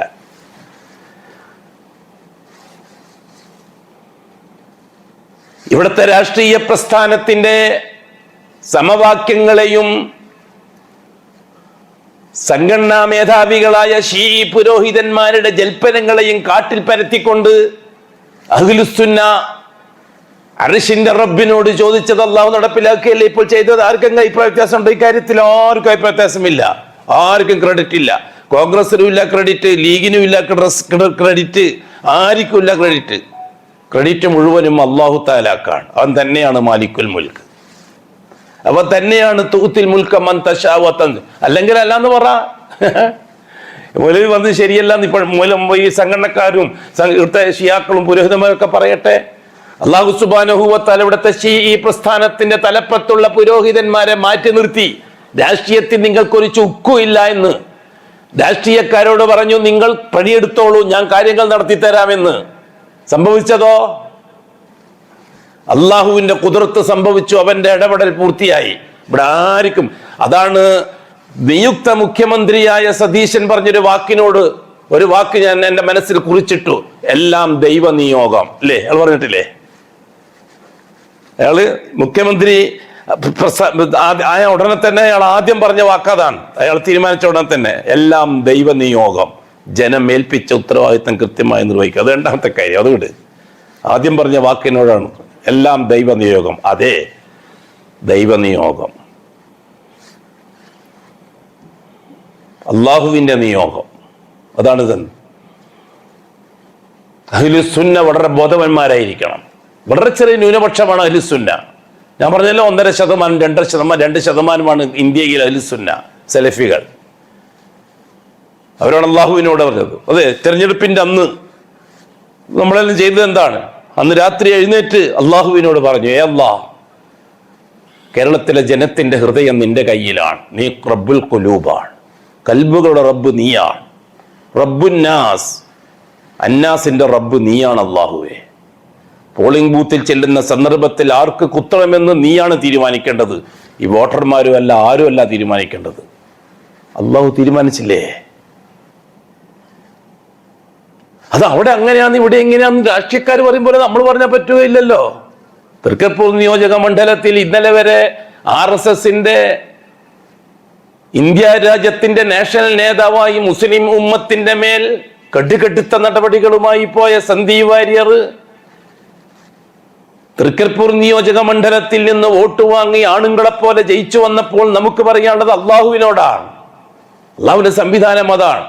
ഇന്നലെ വരെ ഖത്താബിന്റെ മകർ ഉമർ, അഷ്റഫുൽ ഖൽക്കിന്റെ കഴുത്തിന് നേരെ വാളുമോങ്ങി നടന്ന ഉമർ ഇന്ന് അഷ്റഫുൽ ഖൽക്കിന്റെ സഹായിയാണ്. സന്ദീപ് വാര്യരെ സംബന്ധിച്ച് ആരോ കുറ്റം പറഞ്ഞപ്പോൾ സന്ദീപ് വാര്യർ നടത്തിയൊരു പ്രസംഗം, നിങ്ങൾ ഖലീഫ ഉമറിനെയും നിഷേധിക്കുകയാണോ? ഖലീഫ ഉമർ പണ്ട് എന്തൊക്കെ ചെയ്തിട്ടാണ് പിന്നീട് എല്ലാവരുടെ നേതാവായത്? നിങ്ങൾ അങ്ങനെ കണക്കാക്കിയാൽ മതി എന്നെ. എത്ര വിനീതമാണ് ആ വാക്ക്.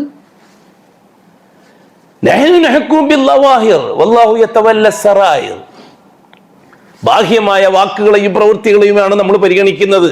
ഉള്ളിലുള്ളതെല്ലാം അള്ളാഹുവിലേക്ക് വിടുക. നാളെ എന്ത് സംഭവിക്കുമെന്ന് ജൂതന്മാരുമായും നസാറാക്കളുമായും ഖുറൈശികളുമായും കരാറിലെത്തുന്ന സന്ദർഭത്തിൽ എന്താണ് അല്ലാഹു തആല പറഞ്ഞത്? ഓ നബി, അവർ കരാറിന് വേണ്ടി വന്നാൽ, സന്ധിക്ക് വേണ്ടി വന്നാൽ നിങ്ങൾ സന്ധി ചെയ്യുക, അള്ളാഹുവിൽ തവക്കലാക്കുക, അതിന്റെ ഉള്ളിന്റെ ഉള്ളിൽ കയറി നോക്കണ്ട അല്ലേ? അല്ലാഹു തആല റസൂലുള്ളാഹി നിങ്ങളോട് പറഞ്ഞത് കരാർ വേണ്ടിയിട്ട് അവര് വന്നപ്പോ എവിടെയാണ് നാം ചരിത്രത്തിന്റെ ഇത് കേരളമല്ലേ? അതെന്താ ഇസ്ലാമുമായിട്ട് കൂട്ടി പറയുന്നത്? ഏതോ അള്ളാഹുവിന്റെ ആണ് കേരളം. ലില്ലാഹി മാഫിസ് സമാവാത്തി വൽ അർദ്, അള്ളാഹുവിൻ്റെതാണ്. ലഹു മാഫിസ് സമാവാത്തി വൽ അർദ്, അള്ളാഹ്ക്ക് അവകാശപ്പെട്ടതാണ് ആകാശഭൂമികളുടെ സർവ്വതും. നാം പണ്ടേ പറയുന്ന വിഷയമല്ലേ? ഇന്ത്യ രാജ്യത്തിന് ഒരു ഭരണമുണ്ട്, ആ ഭരണം അള്ളാഹുവിൻ്റെതാണ്. ഇന്ത്യ രാജ്യം ഭരിക്കാൻ ഒരു പ്രധാനമന്ത്രിയുണ്ട്, മൂപ്പരെ നിയമിച്ചത് അള്ളാഹുവാണ്. നിയമിക്കാനും അള്ളാഹു കഴിവുള്ളവനാണ്, അതേപോലെ ചെവി പിടിച്ച് പുറത്താക്കാനും അള്ളാഹു കഴിവുള്ളവനാണ്. പക്ഷെ എന്ത് വേണം? ആ അള്ളാഹുവിനെ ഇടപെടിപ്പിക്കാൻ യോഗ്യതയുള്ള ഒരു ന്യൂനപക്ഷം ഈ രാജ്യത്തുണ്ടാവണം. അത് നമ്മളാവണം എന്നാണ് നാം പറയുന്നത്. അത് നമ്മളാവണം എന്നാണ് നാം പറയുന്നത്. ഭൂരിപക്ഷ ന്യൂനപക്ഷത്തിനും വിഷയം വരുന്നില്ല. ഇന്ത്യ രാജ്യത്ത് സലഫിയത്ത് പറയുന്ന ആകെ 1.5% പേരാണ് മൊത്തത്തിൽ നോക്കിയാൽ. ബാക്കി 98% ഷീഇയ്യത്തിന്റെ ഭാഗത്താണ്. ശരീഅത്തിന്റെയും ഷീഇയ്യത്തിന്റെയും വക്താക്കളാണ്. അള്ളാഹുവിനെ മാത്രം പ്രശ്നത്തിൽ എല്ലാ കാര്യത്തിലും ഇദാ സഅൽത ഫസ്അലില്ലാ, അബ്ദുല്ലാഹിബ്ൻ അബ്ബാസ് റളിയല്ലാഹു അൻഹുവിനെ സ്വന്തം കഴുതപ്പുറത്തിരുത്തിയിട്ട് യാത്ര ചെയ്യുന്ന സന്ദർഭത്തിൽ അഷ്റഫുൽ ഖൽഖ് പറഞ്ഞു, യാ ഗുലാം, ഓ മോനെ, നീ അള്ളാഹിനെ പരിഗണിക്കും മോനെ. കുഞ്ഞിനോടാണ്. വഫാത്താകുമ്പോൾ താരീഖിന്റെ ഒരു മക്കളെ പറഞ്ഞത് എന്താ? 8-10 വയസ്സ്, 10-11 വയസ്സാണ് വഫാത്താകുന്ന സമയത്ത് ഇബ്നു അബ്ബാസിന്. അപ്പൊ കുട്ടിപ്രായത്തിൽ 4-5-6 വയസ്സ് പ്രായമുള്ളപ്പോഴാണ് അഷ്റഫുൽ ഖൽഖ് ഇബ്നു അബ്ബാസിനോട് പറയുന്നത്, യാ ഗുലാം. കുട്ടികളെ വിളിക്കുന്ന ശൈലിയാണത്. യഹ്ഫളില്ല, നീ അള്ളാഹിനെ പരിഗണിക്കും മോനെ. യഹ്ഫളുക്കല്ലാഹ്, നിന്നെ അള്ളാഹ് പരിഗണിക്കും. ഏത് വിഷയത്തില്? കഫൻ തുണ്ട് വിഷയത്തിലോ മീസാൻ കല്ലിന്റെ കാര്യത്തിലോ? മീസാൻ കല്ലിന്റെയും കഫൻ തുണ്ടിന്റെയും മുങ്കർ നക്കീറിന്റെയും വിഷയത്തിൽ മാത്രമാണോ അള്ളാന്റെ പരിഗണന? ഈ ദുനിയാവിന്റെ കാര്യം, ദില്ലിയുടെ കാര്യം, തിരുവനന്തപുരത്തിന്റെ കാര്യം ഒന്നും അള്ളാന്റെ പരിഗണനയിൽ പെട്ടതല്ല. വീണ്ടും പറഞ്ഞു, എന്താണ് ആ വാക്ക്? നീ അള്ളാനെ പരിഗണിക്കുമോനെ. തജിദുഹു തുജാഹക്ക്, നിന്റെ മുമ്പിൽ നിനക്ക് അള്ളാനെ കണ്ടെത്താൻ പറ്റും എന്ത് പ്രശ്നങ്ങൾ ഉണ്ടാവുമ്പോഴും. തജിദുഹു തുജാഹക്ക്. ഇതാ സഅൽത ഫസ്അലില്ല, എന്ത് ചോദിക്കുന്നുണ്ടെങ്കിൽ നീ അള്ളാനോട് ചോദിക്കുമോനെ. ഭരണം മാറണോ? നീ അള്ളാനോട് ചോദിക്കും. ഭരണകൂടത്തെ മാറ്റണോ? നീ അള്ളാനോട് ചോദിക്കും. ജനകീയ ജനാധിപത്യമാണ് ഇന്ത്യ രാജ്യത്തിന്റെ രാഷ്ട്രീയ. ആ ജനകീയ ജനാധിപത്യം കൽബുമായിട്ട് ബന്ധപ്പെട്ടതാണ്. ആ കൽബിന്റെ റബ്ബ് അള്ളാഹു മാത്രമാണ്. അള്ളാഹു അല്ലാത്ത ഒരാൾക്കും ഭൂലോകത്ത് ജീവിക്കുന്ന മനുഷ്യന്റെ കൽബിനെ നിയന്ത്രിക്കാൻ കഴിയില്ല. ഒരാൾക്കും കഴിയില്ല. അത് ശസ്ത്രക്രിയ നടത്തിയിട്ടൊന്നും വോട്ടുണ്ടാക്കാൻ പറ്റൂല. അങ്ങനെ CPM വോട്ട് ചെയ്തൊരുത്തന്റെ കൽബിനെ ഓപ്പറേഷൻ ചെയ്ത് മാറ്റിയിട്ട് കോൺഗ്രസിന് വോട്ടാക്കി മാറ്റാൻ പറ്റുമോ? അങ്ങനെ ഉണ്ട് സംവിധാനം? പ്ലാസ്റ്റിക് സർജറി വോട്ടിങ്ങിൽ ഇല്ല. ആർക്ക് കുത്തണമോ അള്ളാഹു തീരുമാനിക്കണം. തീരുമാനിച്ചു അള്ളാഹു താല. അതുകൊണ്ടാണ് നമ്മുടെ ഇടത് വലത് എന്നുള്ള വിഷയം നമ്മൾ പറയുന്നേ ഇല്ല ഇവിടെ. നമ്മളങ്ങനെ ഇടതിനെയും വലതിനെയും അങ്ങനെ കുറ്റവും കുറവും ഗുണവും ഒന്നും പറയുന്നില്ല. നമ്മള് അള്ളാഹുവിന്റെ ഇടപെടലാണ് നടന്നത് എന്ന് നാം ലോകത്തോട് പറയുന്നു.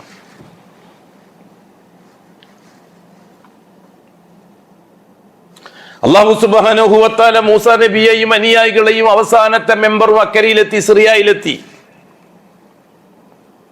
ഫറോവ പറഞ്ഞു, നിങ്ങളോട് ഞാൻ പണ്ടേ പറഞ്ഞിട്ടില്ലേ കുണിയ സമ്മേളനത്തിൽ വെച്ച് ഈ കടൽ എന്റേതാണെന്ന്, ഈ സമുദ്രം എന്റേതാണെന്ന്, ഈ ചെങ്കടലിനെയും നൈൽ നദിയെയും ഞാനാണ് നിയന്ത്രിക്കുന്നത്. നിങ്ങളോട് ഞാൻ പറഞ്ഞിട്ടില്ലേ? ഞാനാണ് ഈ കടലെ വളർത്തിയത്. മൂസ ദുരുപയോഗപ്പെടുത്തിയതാണ്. എത്രയും പെട്ടെന്ന് ഇറങ്ങിക്കോ. ഫറോവയും സമൂഹവും ഇറങ്ങി. അവസാനത്തെ വ്യക്തിയും കടലിന്റെ നടുക്കെത്തിയപ്പോൾ അല്ലാഹു തആല കടലോട് പറഞ്ഞു, ഓടിക്കോ. അതെ, അള്ളാഹ്ക്ക് ആവശ്യമുണ്ട് കടൽ ആരതാണെന്ന് ഫിറോവിനെ ബോധിപ്പിച്ചു കൊടുക്കണം. അന്നെന്താ ഫിറോൻ പറഞ്ഞത്? ഹാദിഹിൽ അൻഹാറു തജ്രി മിൻ തഹ്തി, ഈ കടൽ എൻ്റെ കക്ഷടിയിലാണ്, ഞാനാണ് ഈ കടലിനെ നിയന്ത്രിക്കുന്നത് എന്ന്. അല്ലടോ, ഞാനാണ് എന്ന് അള്ളാഹ്ക്ക് മറുപടി പറയണം. അതിനാണ് സംഭവിച്ചത്.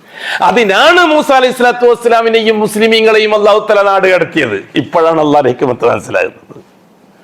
അങ്ങനൊരു സംഭവം നടന്നില്ല എങ്കിൽ ഇങ്ങനൊരു സംഭവം നടക്കുമായിരുന്നില്ല.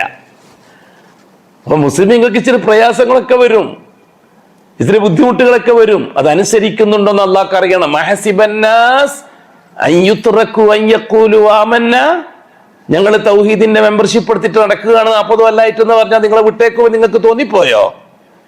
ഞങ്ങൾ മുസ്ലിമീങ്ങളാണ്, മൂമിനീങ്ങളാണ്, ആമന്ന ഞങ്ങൾ മൂമിനീങ്ങളാണ് എന്ന് നിങ്ങളെ നാവ് കൊണ്ട് പ്രസംഗിച്ചതിന്റെ പേരിൽ മാത്രം നിങ്ങളെ വിട്ടേക്കുമ്പോൾ നിങ്ങൾക്ക് തോന്നിപ്പോയോ? ഫഹും ലാ യുഫ്തനൂൻ, കെട്ടുകെട്ടുത്ത പരീക്ഷണത്തിന് വിധേയമാക്കാതെ. വലഖദ് ഫത്തന്നല്ലദീന മിൻ ഖബലിഹിം, നിങ്ങളെ പൂർവികന്മാരെയും നാം പരീക്ഷിച്ചിട്ടുണ്ട്.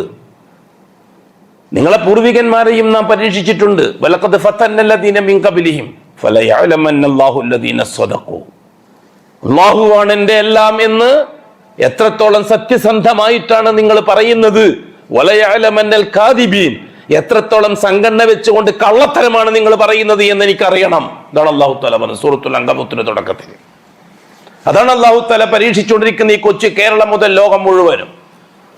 അത് പശ്ചിമേഷ്യൻ രാഷ്ട്രീയമായാലും, ഇറാൻ, അമേരിക്ക, റഷ്യ, ചൈന മുതലായ രാജ്യങ്ങളായാലും, ഇവിടെ അല്ലാഹു സുബ്ഹാനഹു വ തആലക്ക് 2 പാർട്ടിയേ ഉള്ളൂ. ഒരു പാർട്ടി വിഷയത്തിൽ അള്ളാഹുവിനെ മാത്രം ഇടപെടിപ്പിച്ച് അള്ളാന്റെ ഇടപെടൽ കാത്തിരിക്കുന്നവർ എത്ര പേരുണ്ട്. മറുപക്ഷത്ത് അസ്ബാബുകളെ പ്രതീക്ഷിച്ച്, അസ്ബാബുകളെ സംഘടിപ്പിച്ച് കാര്യങ്ങൾ നടത്താമെന്ന് വിശ്വസിക്കുന്നവർ എത്ര പേരുണ്ട്? ഈ രണ്ട് പാർട്ടി അല്ലാഹു തആല അറിഞ്ഞിരിക്കണം. ഫലയഅലമന്നല്ലാഹുല്ലദീന സദഖു വലയഅലമന്നൽ കാദിബീൻ. അത് തിരിച്ചറിയുക തന്നെ ചെയ്യും അല്ലാഹു തആല. അള്ളാന്റെ സമയമുണ്ട്. ആ സമയം വരുമ്പോൾ ഇന്ന് കേരളത്തിൽ സംഭവിച്ചതുപോലെ ലോകത്തും പശ്ചിമേഷ്യയിലും സംഭവിക്കാൻ പോവുകയാണ്. എന്താണെന്ന് ഇപ്പൊ ഞങ്ങളോട് പറയുന്നില്ല. നിങ്ങൾ എന്നെ ഭ്രാന്തൻ എന്ന് വിളിക്കും. അതെ, ഭ്രാന്തൻ എന്ന് വിളിച്ചോട്ടെ, ഭ്രാന്തെന്ന് പറഞ്ഞോട്ടെ, ഭ്രാന്തനെന്ന് വിളിച്ചോട്ടെ, എനിക്ക് എൻ്റെ റബ്ബോടാണ് ഇഷ്ടം. സൂഫി പാടിയത് അങ്ങനെയല്ല. സൂഫി പാടിയത് ഭ്രാന്തെന്ന് പറഞ്ഞോട്ടെ, ഭ്രാന്തനെന്ന് വിളിച്ചോട്ടെ, എനിക്ക് എൻ്റെ ഹബീബോടാണ് ഇഷ്ടം. ശരിയും തന്നെ. പക്ഷെ എനിക്ക് എൻ്റെ റബ്ബിനോടാണ് ഇഷ്ടം. ഭ്രാന്ത് പറഞ്ഞാലും ഭ്രാന്തനെന്ന് പറഞ്ഞാലും.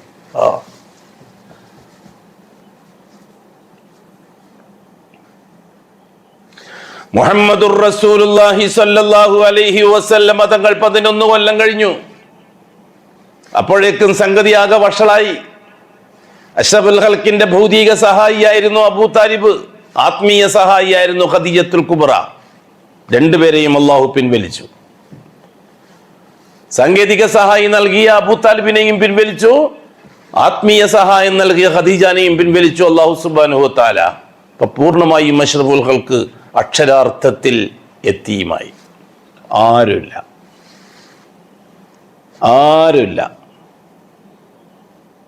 ഉപ്പാന്ന് വിളിക്കാൻ ഉപ്പയില്ല, ഉമ്മാന്ന് വിളിക്കാൻ ഉമ്മയില്ല, ഉപ്പുപ്പാന്ന് വിളിക്കാൻ ഉപ്പുപ്പയില്ല, ജ്യേഷ്ഠാനുജന്മാരില്ല, പെങ്ങന്മാരില്ല, ആരോരുമില്ല അഷ്റഫുൽ ഖൽക്കിന്.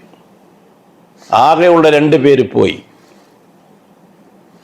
സന്ദർഭം ഒന്നും മനസ്സിൽ.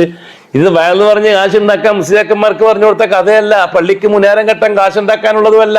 ഇത് എന്റെയും നിങ്ങളെയും ദൈനംദിന ജീവിതത്തിലുള്ള അനുഭവമാക്കി മാറ്റാനുള്ളതാണ്. അത് സലഫികൾക്ക് മാത്രമേ കഴിയുള്ളൂ, ഷിയാക്കൾക്ക് കഴിയില്ല. ഷിയാക്കൾ അഷ്റഫുൽ ഖൽക്കിനെ വിറ്റ് ജീവിക്കുമ്പോൾ അഷ്റഫുൽ ഖൽക്കിന്റെ വികാരം സ്വന്തം വികാരമാക്കി മാറ്റുകയാണ് സലഫികൾ. അതാണ് സലഫികൾ ഉത്തരവാദിത്തം.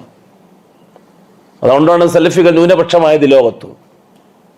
ആ ഒരു വികാരം എല്ലാവർക്കും കിട്ടണമെന്നില്ല.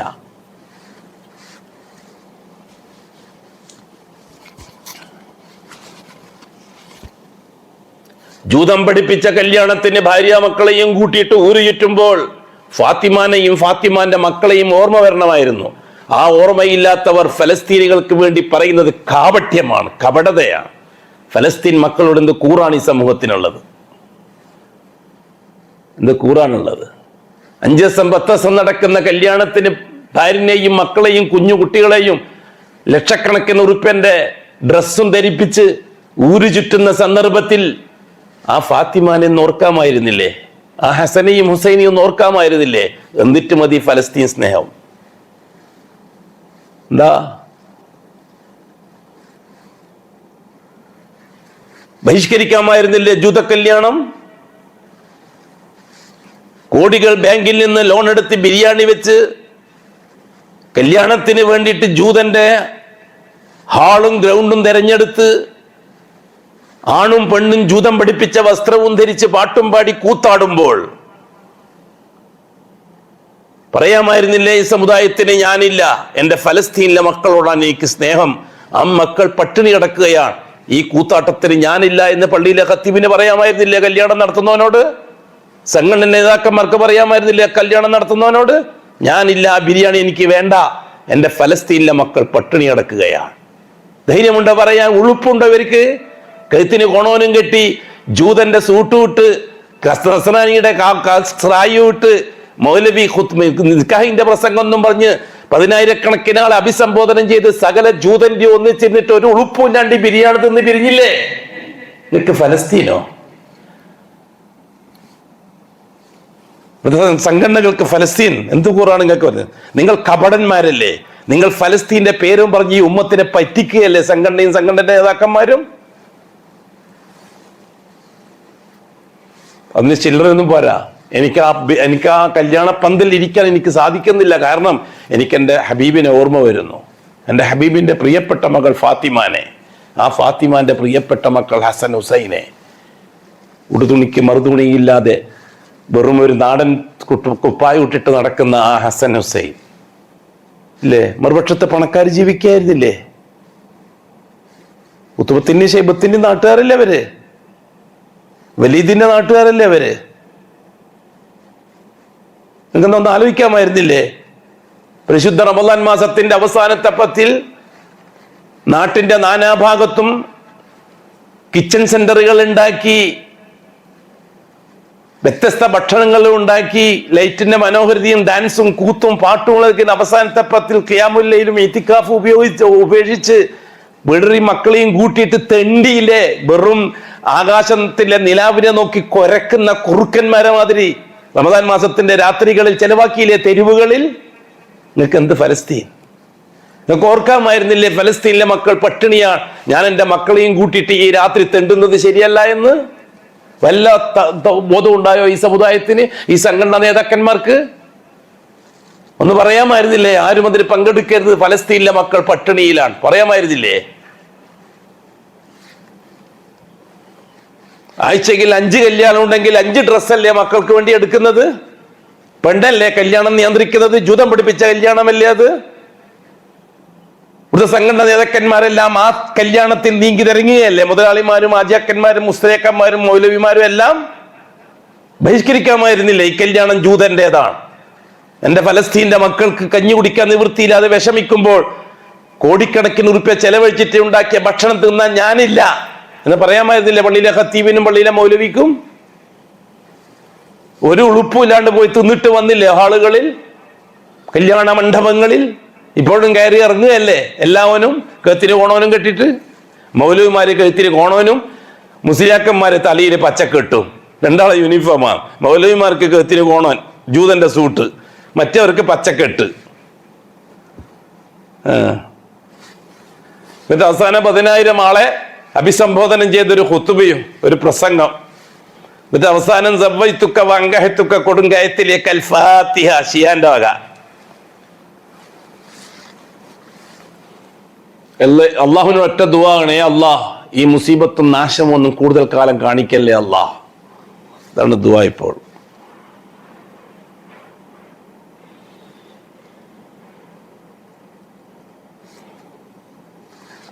സമയം കുറയല്ലേ? ഇല്ല, കൂടുതലൊന്നും ആയിട്ടില്ല. 7 മണിക്കെല്ലാം അവരീകരിച്ചില്ല. പിന്നെ 8:30 വലിയ സമയമാണ്. ശരി, തീർത്തേക്കാം. റസൂലുള്ളാഹി സ്വല്ലല്ലാഹു അലൈഹി വസല്ലമ തങ്ങളെ അല്ലാഹു സുബ്ഹാനഹു വ തആല ആകാശത്തിലേക്ക് വിളിച്ചു.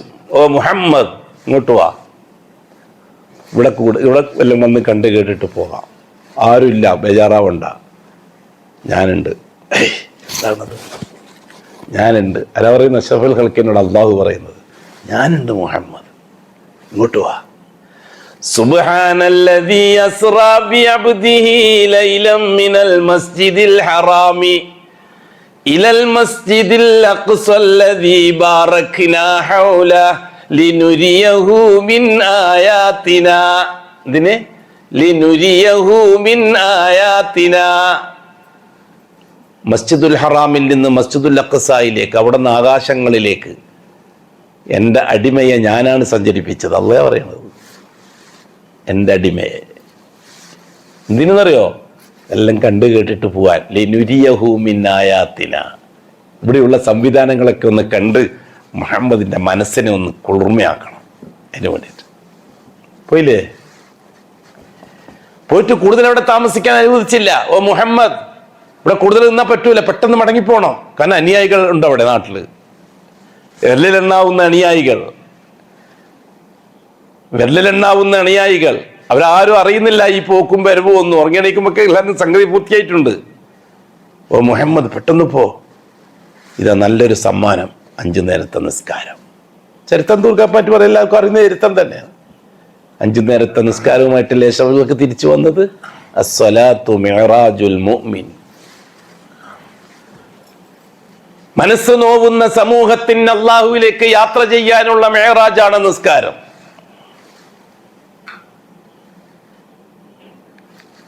അല്ലേ? ഹദീസ് തന്നെയല്ലേ ഇത്? എപ്പോഴും വ്യത്യാസം ഉണ്ടെന്ന് തോന്നുന്നു, ആരോ പറഞ്ഞു.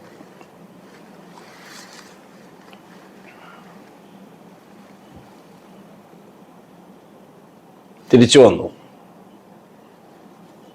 11 കൊല്ലക്കാലം ഷഹാദത്ത് എന്താണെന്ന് പഠിപ്പിച്ച റസൂലുള്ളാഹിക്ക് ആ ഷഹാദത്ത്, ആ കരാർ ലൈവായി മരിക്കുന്നത് വരെ നിലനിർത്താൻ ആവശ്യമായ ഇന്ധനമായിരുന്നു 5 നേരത്തെ നിസ്കാരം. ആ ഷഹാദത്ത് നിലനിർത്താനുള്ളതാണ് നിസ്കാരം. അത്തമിസ്വലാത്തലിരിക്കിരി. അങ്ങനെ 5 നേരത്തെ നിസ്കാരം, കലിമാ നമാസ്, തബ്ലീഗ് പറയും പോലെ കലിമാ നമാസ്, കലിമാ നമാസ്, ഷഹാദത്ത് നിസ്കാരവും ഷഹാദത്ത് നിസ്കാരവും വേറൊന്നുമില്ല. റസൂലുള്ളാഹി സ്വല്ലല്ലാഹു അലൈഹി വസല്ലമ തങ്ങളോട് അല്ലാഹു സുബ്ഹാനഹു വ തആല പറഞ്ഞു മദീനയിലേക്ക് പോകാൻ. എന്തിന്?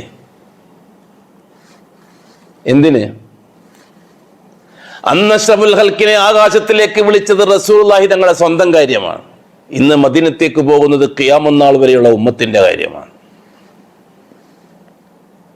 അള്ളാഹുവിന്റെ സ്വന്തം കാര്യം, റസൂലുള്ളാഹി തങ്ങളുടെ സ്വന്തം കാര്യമായപ്പോൾ സഞ്ചരിക്കാൻ ബുറാഖ് എന്ന വാഹനം, കൂട്ടുകാരനായിട്ട് ജിബ്രീൽ. മദീനത്തേക്ക് പോകുമ്പോൾ ഇതൊന്നുമില്ല. പാവം. എന്താ അള്ളാന്റെ കോഡൌണിൽ ബുറാഖ് തീർന്നു പോയോ? ജിബ്രീൽ എന്താ അള്ളാഹ് പറയുമ്പോൾ കേൾക്കൂല? ഇപ്പോ അഷ്റഫുൽ ഖൽഖിനെ ഒരു ബുറാഖിന്റെ പുറത്തിരുത്തിയിട്ട് ജിബ്രീലിനെയും കൂട്ടിയിട്ട് സെക്കൻഡ് വെച്ചിട്ട് മദീനത്ത് എത്തിക്കാമായിരുന്നില്ലേ? എന്തിനാ 14 ദിവസം യാത്ര ചെയ്യിപ്പിച്ച അഷ്റഫുൽ ഖൽഖിനെ കൊണ്ട്? പഠിക്കാനില്ലേ ചരിത്രത്തിൽ? മെഹറാജ് അഷ്റഫുൽ ഖൽഖിന്റെ സ്വന്തം കാര്യമാണ്. ഹിജ്റ ഖിയാമത്ത് നാൾ വരെ നിലനിൽക്കാനുള്ള ദഅവത്തിന്റെ ഭാഗമാണ്. മദീനത്തെത്തി 2 കൊല്ലം അങ്ങനെ പോയി. അല്ലാഹു സുബ്ഹാനഹു വ തആല മൂസാ അലൈഹി സ്വലാത്തു വസ്സലാമിനെ തൂരി സീനായിൽ നിന്ന് ഈമാൻ പഠിപ്പിച്ചിട്ട് ചെങ്കടലിന്റെ തീരത്തെ ഹൈസാനിൽ എത്തിച്ചപ്പോൾ അഷ്റഫുൽ ഖൽഖിന്റെ ഹൈസാൻ ബദറിൽ വെച്ച് നടക്കുകയായിരുന്നു. 15 കൊല്ലം മുഹമ്മദ് മുസ്തഫ ചെയ്ത ജോലി എത്രത്തോളം പെർഫെക്റ്റ് ആയിട്ടുണ്ടെന്ന് അല്ലാഹ് അറിയണം. ഫലയഅലമന്നൽദീന സദഖു വലയഅലമന്നൽ കാദിബീൻ. അതിനാണ് ബദർ ഉണ്ടായത്. മുഹമ്മദ് നബിന്റെയും ഒന്നിച്ചുള്ള സഹാബാക്കളുടെയും തൗഹീദ് പരിശോധിക്കാൻ. അതിനാണ് ബദർ ഉണ്ടായത്. യുദ്ധം, ബദർ യുദ്ധം. എല്ലാവർക്കും യുദ്ധം വലിയ രസാ. അള്ളാഹുവിന്റെ സുന്നത്തിൽ, അള്ളാഹിന്റെ നടപടിക്രമത്തിൽ അങ്ങനെ യുദ്ധം ചെയ്തിട്ട് സമൂഹത്തെ നശിപ്പിച്ച ചരിത്രമുണ്ടായിരുന്നോ? നൂഹ് നബി അലൈഹി സ്വലാത്തു വസ്സലാമിന്റെ ഖൗമിനെ യുദ്ധം ചെയ്ത് തോൽപ്പിക്കുകയായിരുന്നോ? നമ്രൂദിനെയും പട്ടാളത്തെയും യുദ്ധം ചെയ്ത് തോൽപ്പിക്കുകയായിരുന്നോ? ഫറോവയെയും പട്ടാളത്തെയും യുദ്ധം ചെയ്ത് തോൽപ്പിക്കുകയായിരുന്നോ? മുഹമ്മദ് മുസ്തഫ സല്ലല്ലാഹു അലൈഹി വസല്ലം തങ്ങളെ കൊണ്ട് യുദ്ധം ചെയ്യിപ്പിച്ചിട്ട് വേണോ മുശ്രിക്കീങ്ങളെ തോൽപ്പിക്കാൻ? അല്ലാഹു തആലക്ക് അറിയേണ്ടത് ആദ്യം മുഹമ്മദ് മുസ്തഫ എത്രത്തോളം തൗഹീദിൽ പൂർണ്ണത നേടിയിട്ടുണ്ട് എന്ന്. 100 മാർക്കോടെ അഷ്റഫുൽ ഖൽഖ് ജയിച്ചു. ഇനി അറിയേണ്ടത് 313 ഒന്നിച്ചുള്ള സഖാക്കളുടെ തൗഹീദാണ്. അവിടെ 100 മാർക്കോടെ അവരും ജയിച്ചു. ജയിച്ചപ്പോൾ അന്ന് തൂരി സീനായിൽ അള്ളാഹു ഇടപെട്ടു. ഇവിടെ അള്ളാഹു തആല ഇടപെട്ടു വിഷയത്തിൽ. മലക്കുകളെ അയച്ചിട്ട് പറഞ്ഞു സംഗതി ഒന്ന് ഫിനിഷ് ആക്കിയിട്ട് വരുന്നു അല്ലേ? വലഖദ് നസറക്കുമുല്ലാഹു ബിബദരിൻ വഅൻതും അദില്ല. എപ്പോഴ്? അഷ്റഫുൽ ഖൽഖിന്റെയും സഹാബാക്കളുടെയും തൗഹീദ് 100% ഇഹ്സാനിൽ കലാശിച്ചപ്പോൾ അപ്പോഴാണ് അള്ളാഹു ഇടപെട്ടത്. ഇതാണ് നമ്മളോട് പറയുന്നത് ബദർ നമുക്ക് പറയുന്ന പാഠം അതാണ്. നാം ഇഹ്സാനിലെത്തണം. ഇന്ത്യ രാജ്യത്തുള്ള മുസ്ലിമീങ്ങൾ, കേരളത്തിലെ മുസ്ലിമീങ്ങൾ ഇഹ്സാനിലെത്തണം. എന്നിട്ട് അള്ളാഹുവിനെ പ്രശ്നത്തിൽ ഇടപെടിപ്പിക്കണം. അള്ളാഹു ഇടപെടുന്നത് കണ്ട് ആസ്വദിക്കാൻ നമുക്ക് കഴിയണം മരിക്കുന്നതിന് മുമ്പ്. അതിന്റെ പൂർണ്ണത നാളെ ആഖിറത്തിലും കിട്ടണം. അതാണ് നമ്മുടെ ലക്ഷ്യം. റസൂലുള്ളാഹി സ്വല്ലല്ലാഹു അലൈഹി വസല്ലമ തങ്ങൾക്ക് അതിനോടനുബന്ധിച്ചാണ് റമദാൻ മാസത്തെ നോമ്പും സക്കാത്തും ഫർലാക്കിയത്. ഇപ്പൊ 4 കാര്യങ്ങളായി: ഷഹാദ, നിസ്കാരം, സക്കാത്ത്, നോമ്പ്.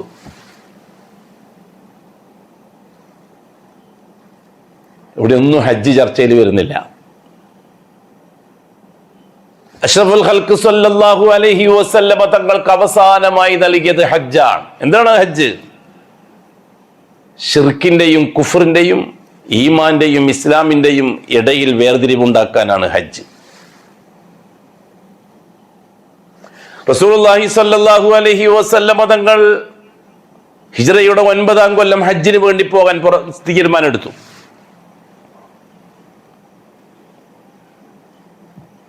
ഒപ്പം മുശ്രിക്കീങ്ങളും ഹജ്ജിന് വേണ്ടി പുറപ്പെടാൻ ഒരുങ്ങി. ആരാണ് മുശ്രിക്ക്? ഇന്ത്യയിലെ ഹിന്ദുക്കളോ? റോമിലെ ക്രിസ്ത്യാനികളോ? യസ്രിബിലെ ജൂതന്മാരോ? പാരമ്പര്യ മുസ്ലിമീങ്ങളായിരുന്നില്ലേ അവർ ഒന്നിച്ചു പോകാൻ തീരുമാനിച്ചത്? ഇന്ന് നടക്കുന്ന അതേ സംഭവം തന്നെയല്ലേ അന്നും നടന്നത്? അഷ്റഫുൽ ഖൽഖ് ഹജ്ജിനെ നിർത്തിവെച്ചു. കാരണം ഈ പാരമ്പര്യം ഖുറാഫികളെയും കൂട്ടിട്ട് പോകാൻ ഉദ്ദേശിക്കുന്നില്ല റസൂലുള്ളാഹി തങ്ങൾ. ഇന്ന് ഖുറാഫികൾക്കാണ് ഹജ്ജിന് മാർക്കറ്റ് കൂടുതൽ. ഖുറാഫികളെയും കൂട്ടിയിട്ട് ഹജ്ജിന് പോകാൻ അശബർക്ക് താല്പര്യമില്ല. ഹജ്ജിന് പോകുന്ന ഹാജിമാരാണ് അവർ നിസ്കരിക്കുന്നവരാണ്, ഹജ്ജ് ചെയ്യുന്നവരാണ്. അവർ മദീനത്തുനിന്ന് പോകുന്ന കൂട്ടത്തിൽ അവരുണ്ട്. ഹജ്ജിന്റെ സമയത്ത് മദീനത്തുനിന്നും ഖുറാഫികളും പോകുന്നുണ്ട് ഹജ്ജിന്. ഇന്ന് ഖുറാഫികൾ ഹജ്ജിന് പോകുന്ന പോലെ. എന്താ സലഫികളെയും ഖുറാഫികളെയും വേർതിരിക്കാൻ ഇത്ര ബുദ്ധിമുട്ട് സലഫികൾക്ക്, സംഘടനക്കാർക്ക്? ആരായിരുന്നു അന്ന് ഹജ്ജിന് പോയ മുശ്രിക്കീങ്ങൾ? റസൂലുള്ളാഹി തങ്ങൾ ഹജ്ജിന് പോകാൻ തീരുമാനിച്ചു. അബൂബക്കർ സിദ്ദീഖിനെ അമീറാക്കി അയച്ചു. അബൂബക്കർ സിദ്ദീഖ് മുസ്ലിമീങ്ങൾ അമീറാണ്, ഖുറാഫികൾ അമീറല്ല. പക്ഷെ ഖുറാഫികൾക്കും മുസ്ലിമീങ്ങൾക്കും ഒരേ ഹജ്ജാണ്, അല്ലേ? അല്ലാതെ പറയാൻ പറ്റോ? ഒരേ ഹജ്ജ് തന്നെയല്ലേ രണ്ടു കൂട്ടർക്കും? ഇവിടുത്തെ സലഫികൾക്കും ഇവിടുത്തെ ഖുറാഫികൾക്കും ഉള്ള ഹജ്ജ് പോലെ തന്നെയല്ലേ അന്നും ഉണ്ടായിരുന്നത്? എല്ലാവർക്കും ഒരേ ഹജ്ജല്ലേ? ഇബ്രാഹിം അലൈഹിസ്സലാത്തു വസ്സലാം നടപ്പിലാക്കിയ ഹജ്ജ്. അബൂബക്കർ സിദ്ദീഖ് റളിയല്ലാഹു അൻഹു മറ്റേ ഖുറാഫികൾ അമീറായിരുന്നോ? മുഅ്മിനീങ്ങൾ അമീറല്ലേ? മുവഹിദീങ്ങൾ അമീറല്ലേ? പക്ഷെ ഒന്നിച്ച് അവരെ യാത്ര ചെയ്യുമ്പോൾ പോകാൻ പാടില്ല എന്ന് പറയാൻ പറ്റുമോ? അവർക്ക് ഹജ്ജുണ്ടല്ലോ, അവര് പാരമ്പര്യക്കാരല്ലേ, അവർ പരമ്പരാഗതമായിട്ട് മുസ്ലിമീങ്ങളല്ലേ അവർ. ഇബ്രാഹിമി ശരീഅത്തും മില്ലത്തും അനുസരിച്ച് പോയി അബൂബക്കർ സിദ്ദീഖ് റളിയല്ലാഹു അൻഹു നാട്ടിലെത്തി. അള്ളാഹുവിന്റെ ഭാഗത്ത് നിന്ന് കൽപ്പന വന്നു, അദാനും മിനല്ലാഹി വറസൂലിഹി ഇലന്നാസി യൗമൽ ഹജ്ജിൽ അക്ബർ. ഓ മുഹമ്മദ് നബി, ഈ വിവരം എത്രയും പെട്ടെന്ന് ജനങ്ങൾ മാലോകരെ അറിയിക്കണം, ആരെങ്കിലും പറഞ്ഞയക്കണം.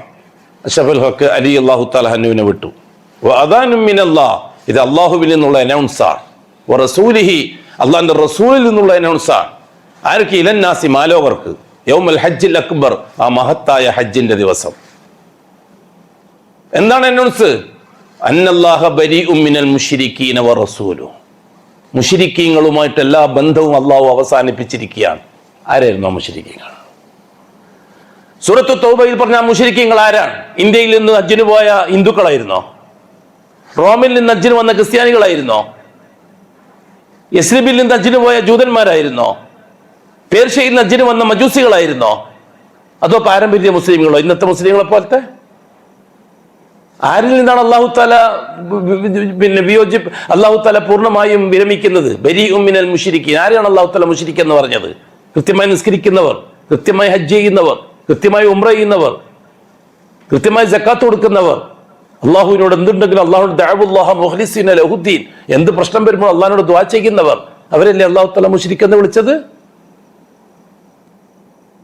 ബരീഉൻ അന്നല്ലാഹ ബരീഉം അന്നല്ലാഹ വറസൂലുഹു അല്ലാഹ ബരീഉം മിനൽ മുശ്രിക്കീന വറസൂലുഹു. വളരെ കൃത്യമായിട്ട് പറഞ്ഞു. എന്നിട്ട് അല്ലാഹു സുബ്ഹാനഹു വ തആല പറയാൻ പറഞ്ഞു, ഫഇൻ തുബ്തും ഫഹുവ ഖൈറുൽ ലക്കും.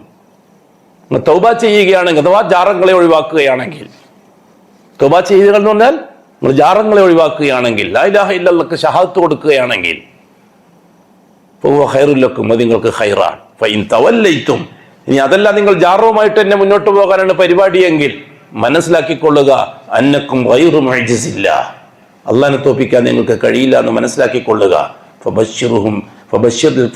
ഫബശ്ശിരിൽ കാഫിരീൻ എന്ന് ഫബശ്ശിരില്ലദീന കഫറൂ ബിഅദാബിൻ അലീം. കാഫിരീങ്ങൾക്ക് സന്തോഷ വാർത്ത അറിയിക്കുക, കടുത്ത ശിക്ഷയുണ്ടെന്ന്. ഏതാണ് കാഫിരീങ്ങൾ? ഏതാണ് കാഫിരീങ്ങൾ? പറഞ്ഞു തന്നാൽ മതി നമുക്ക്. നമ്മൾ തിരുത്താൻ തയ്യാറാണ്. നമ്മൾ പഠിക്കുന്ന സലഫിയാണ്, വിദ്യാർത്ഥിയാണ്.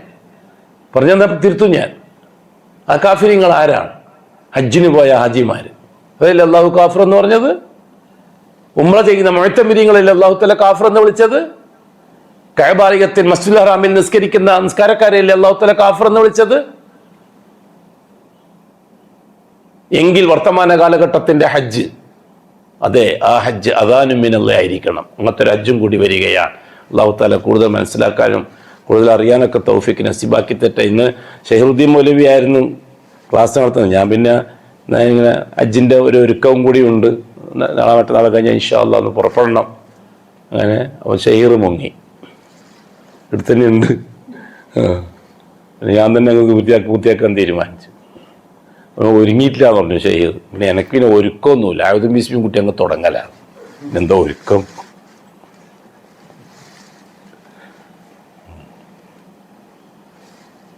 അതുകൊണ്ട് ഇൻഷാ അല്ലാഹ് ദുആ ചെയ്യും. മഖ്ബൂലായ മബ്റൂറായ ഹജ്ജ് നിർവഹിക്കാൻ ആഫിയത്ത് അള്ളാഹു തീരുമാനിച്ചിട്ടുണ്ടെങ്കിൽ, ആയുസ് തീരുമാനിച്ചിട്ടുണ്ടെങ്കിൽ റാഹത്തോട്ട് മടങ്ങി വരാൻ ഇല്ലെങ്കിൽ സന്തോഷമായി അള്ളാഹുവിനെ കണ്ടുമുട്ടാൻ എന്താണോ ഖൈർ അതിനുവേണ്ടി നിങ്ങൾ ചോദിച്ചു. ഇൻഷാ അല്ലാഹ്. അഖൂലു ഖൗലി ഹാദാ വല്ലാഹു അഅലം വഅസ്തഗ്ഫിറുല്ലാഹൽ അസീം. സുബ്ഹാനക അല്ലാഹുമ്മ വബിഹംദിക് അഷ്ഹദു അൻ ലാ ഇലാഹ ഇല്ലാ അൻത